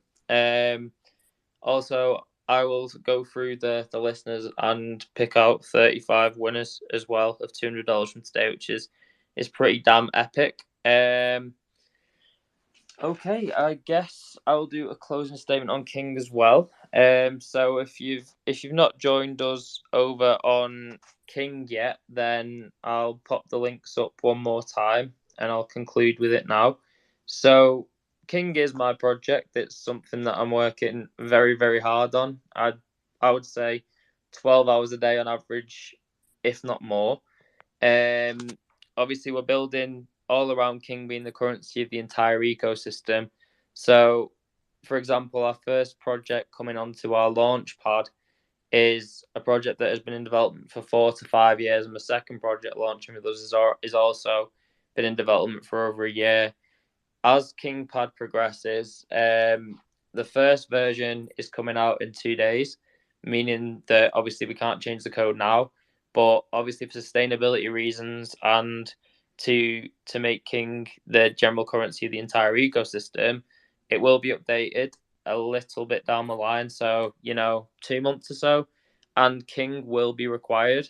So people will have to purchase they'll have to purchase a percentage, let's say, of the sale in order to be launching with King, meaning that King is the currency and giving currency real value. We've already got a queue of projects lining up to launch with KingPad, so the demand is also there. Then we will have a DEX that they will also have to pay a service fee, a percentage of the service fee in King to list on the DEX and swap as well. King will be used to buy the NFT wearables, or an option to buy the NFT wearables to obviously have cosmetics in the metaverse. So King is really being the key currency in this ecosystem. And also as well, another key thing to think about is that we have the King Pass subscription model, which basically gives people whitelist to the King Pad launches. So the only way to get whitelist is through the King Pass subscription model, or obviously I think we have around 100 members of different communities and groups that basically support KingPad that get a whitelist, and we will give one to them to give to their communities, or one or two, something like that. So it is pretty hard to get a whitelist without the King Pass itself. Obviously, with the quality of projects that we are aiming to launch and the security taken into consideration of having proof of product and work, the King Pass subscription model, if King will be used as a payment method. If we have, let's say, very good launches or a strong percentage of our launches that do well, it makes sense for people to be growing those King Passes. I think we calculated, for example, the first launch being Cradle of Sins, I think we are finalizing like a 3 BNB max buy. The sale itself is around 500k. So if, for example, if we do a quick calculation, let's say I think there's around 200 of 1,000 King passes sold out before the launch pad's even out yet. Let's say they all want to buy 3 BNB and the sale's 500k. So 200 King passes, let's say 100 of the support from the supporting groups of KingPad, and then 100 to their communities. So that's 1,200 BNB, and BNB is around $316 right now. That if everyone bought a max bag, that's $380,000 out of a $500,000 sale. So that would mean there's only around $120,000 allocation between the whole community that doesn't have a King Pass. So driving demand up for using King as a payment method there as well. Just giving it an additional currency utility. So the King currency has, it's valuable. It'll be valuable for getting their cosmetics, for getting whitelist to launches, for people who are launching with us to have to use King token, for projects internal, so projects launching with KingPad, and external, so projects that are not launching on KingPad, also having to purchase King to list on our decks. It gives us a very strong utility, and as a currency, it would be nice to expand into a blockchain in the future, which obviously I'm not going to say is a certainty, but it's something that we would like to do. Obviously, as we build our user base, for example, today you can see there's 1,700 people in the space. If we can make a very good blockchain, it shouldn't be so hard to start building the user base for that blockchain and get builders on it. So King, it's a registered business, Silicon Oasis to buy. We're building. Where King is the native currency, has value. If you want to sleep on us, by all means, sleep at your own risk. We're forever increasing publicity as much as we can, and yeah, thank you very much for tuning into this King Finance crypto pitch event today. It's been excellent. Thank you to AJ as well for joining us. I'm sure we'll see him again. David as well. Make sure you do follow both of those guys for spending 3 hours of the time with us today. It's always appreciated. Thank you to StrikeX, obviously, Ian from Crowlon, Serum, Greenlight, Norigo, all the guys at Lunatics. It's been great having everybody on today. It's great to obviously speak to builders, speak to people that are doing good in the space and pushing this space forward. So thank you to everybody today. I'll let AJ conclude if he wants to. He's got his hand up. Yeah, I just want to say, first of all, Travel Lad, thanks a million for having me on. This was actually a really great experience to kind of see this from the other side. This is my first time, let alone speaking in, but listening to an event like this. So it's really cool to kind of hear everyone with their ideas up and coming. Also, shout out to David co-hosting for asking really good, critical, hard questions. I really appreciate that. I also just want to say to all the businesses that pitched today, to you guys are obviously very passionate about what you're doing. Keep going, don't give up. Use the constructive criticism, use the momentum you get from today and run with it. If you want to succeed in the long run, that passion you have is what's going to take you to that next step. So this is just the beginning, and I believe that each and every company that pitched today, if they follow through 100% of their effort, that they can make it. So best of luck to everybody. Shout out to everyone who listened for the entire time. That was a very long space, but we got through it, and I'm just bullish on the whole thing, and I'm grateful to be here. So have a great rest of your day and chase your dreams. Appreciate you, AJ. Make sure you drop AJ a follow, guys. Drop David a follow. It's actually silly that AJ is not at 10k yet. So come on, guys. Let's help AJ get to that 10k mark as well. It looks nice when you have that K. He deserves it. David? No, I just want to, thank everybody for attending. First of all, shout outs to you, T, man, AJ, everybody who came up here, and I know it's hard to go ahead and pitch your stuff up here, especially when you see a large number of people in here. Nerves starts to rattle you and stuff. But I hope people, some people are DMing me. They're like, yo, I love that you are harsh. Some people are like, I hate that you are harsh. But at the end of the day, I'm an investor. I want to go into these projects, and I just want to understand it from, I want to understand what I'm getting into at the end of the day. So, but again, I understand it's tough to come up here, and I'm sure a lot of these projects could sit down with me for the next 6 to 7 hours and explain what exactly they're doing. But again, shout outs to you and AJ and everybody for coming up here and making the show what it was today. And I'm looking forward to more of these shows just because I think it's super necessary for the space to have no gatekeeping and a place where people can come up here and, talk about their stuff that they're, going ahead and creating. Most definitely. And I think someone touched on it earlier, saying that if you're a low cap project and you are doing, you're trying to build something fantastic. If you don't have a very big audience already, or you don't have the connections to reach a big audience, then it's extremely hard to let people know what you're doing.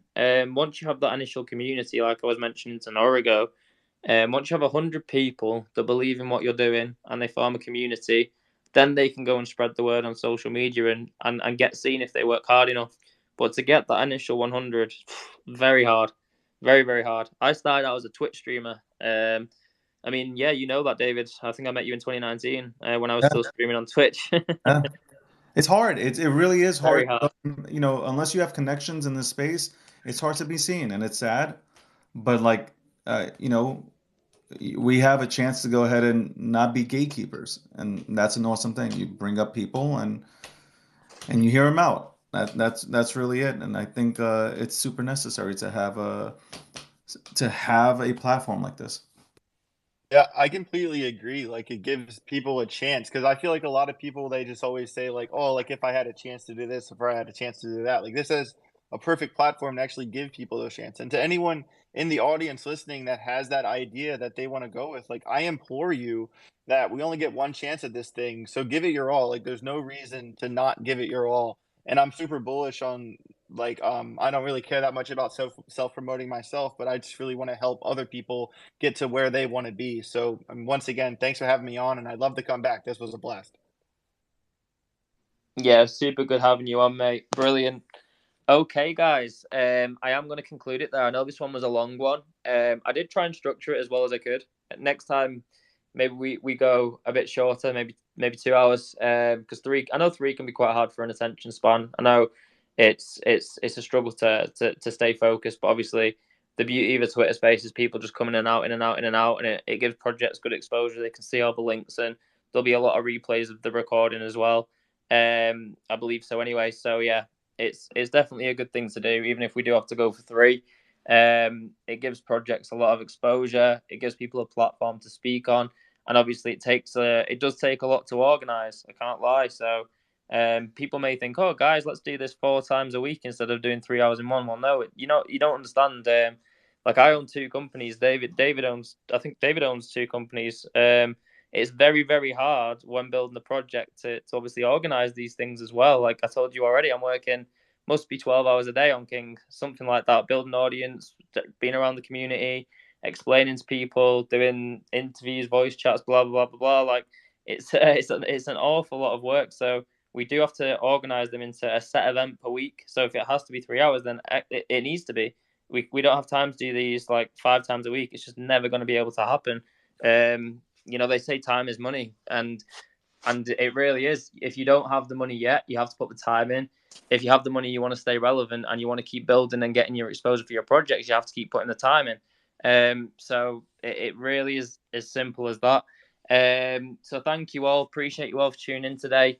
I hope you did enjoy the space. I think all the projects that came up today, they all have quality aspects about them. Do your own research on them. Join my Telegrams, follow the Twitter. It costs nothing. Don't be lazy. You could be sitting in front of an investment in front of you right now, a low cap project. Like, it's all well and good buying the already very successful projects with limited upside. By saying limited upside, I mean that these projects are already very, very well known. They can still do very well. Don't get me wrong. I'm a big holder of Bitcoin, actually BNB and Ethereum. I'm a big holder of BNB and Ethereum. I think they're both going to do very well and make very good profit in the future. But my percentage gain on a smaller project that isn't globally known yet, or globally known in the crypto space at least, it can be a hell of a lot higher. So just do some research, keep an eye on the people that are building, and see what comes of it. It doesn't hurt to put a very small amount of your portfolio in a low cap, as long as the people behind it are good. Could really create huge gains for you. So that's it for today from us. If you want to learn more about King, the link is at the top. Please join the Telegram. I do video chats on there every other day to keep investors up to date. We're building a monster. Make sure you check out some of the other guys up here today. Appreciate them all coming up. Thank you to them all for contributing to our listener prize build today. Very, very kind of them all. So thank you guys. Thanks for listening. I will post a full list of our winners from the audience today as well that obviously retweet the space too and were present. So I'll post that list up in about 5 minutes. I've already got 30 people, so I just need to get 5 more. So take care, guys. Have a great rest of your day and stay blessed. Peace. Later. Peace.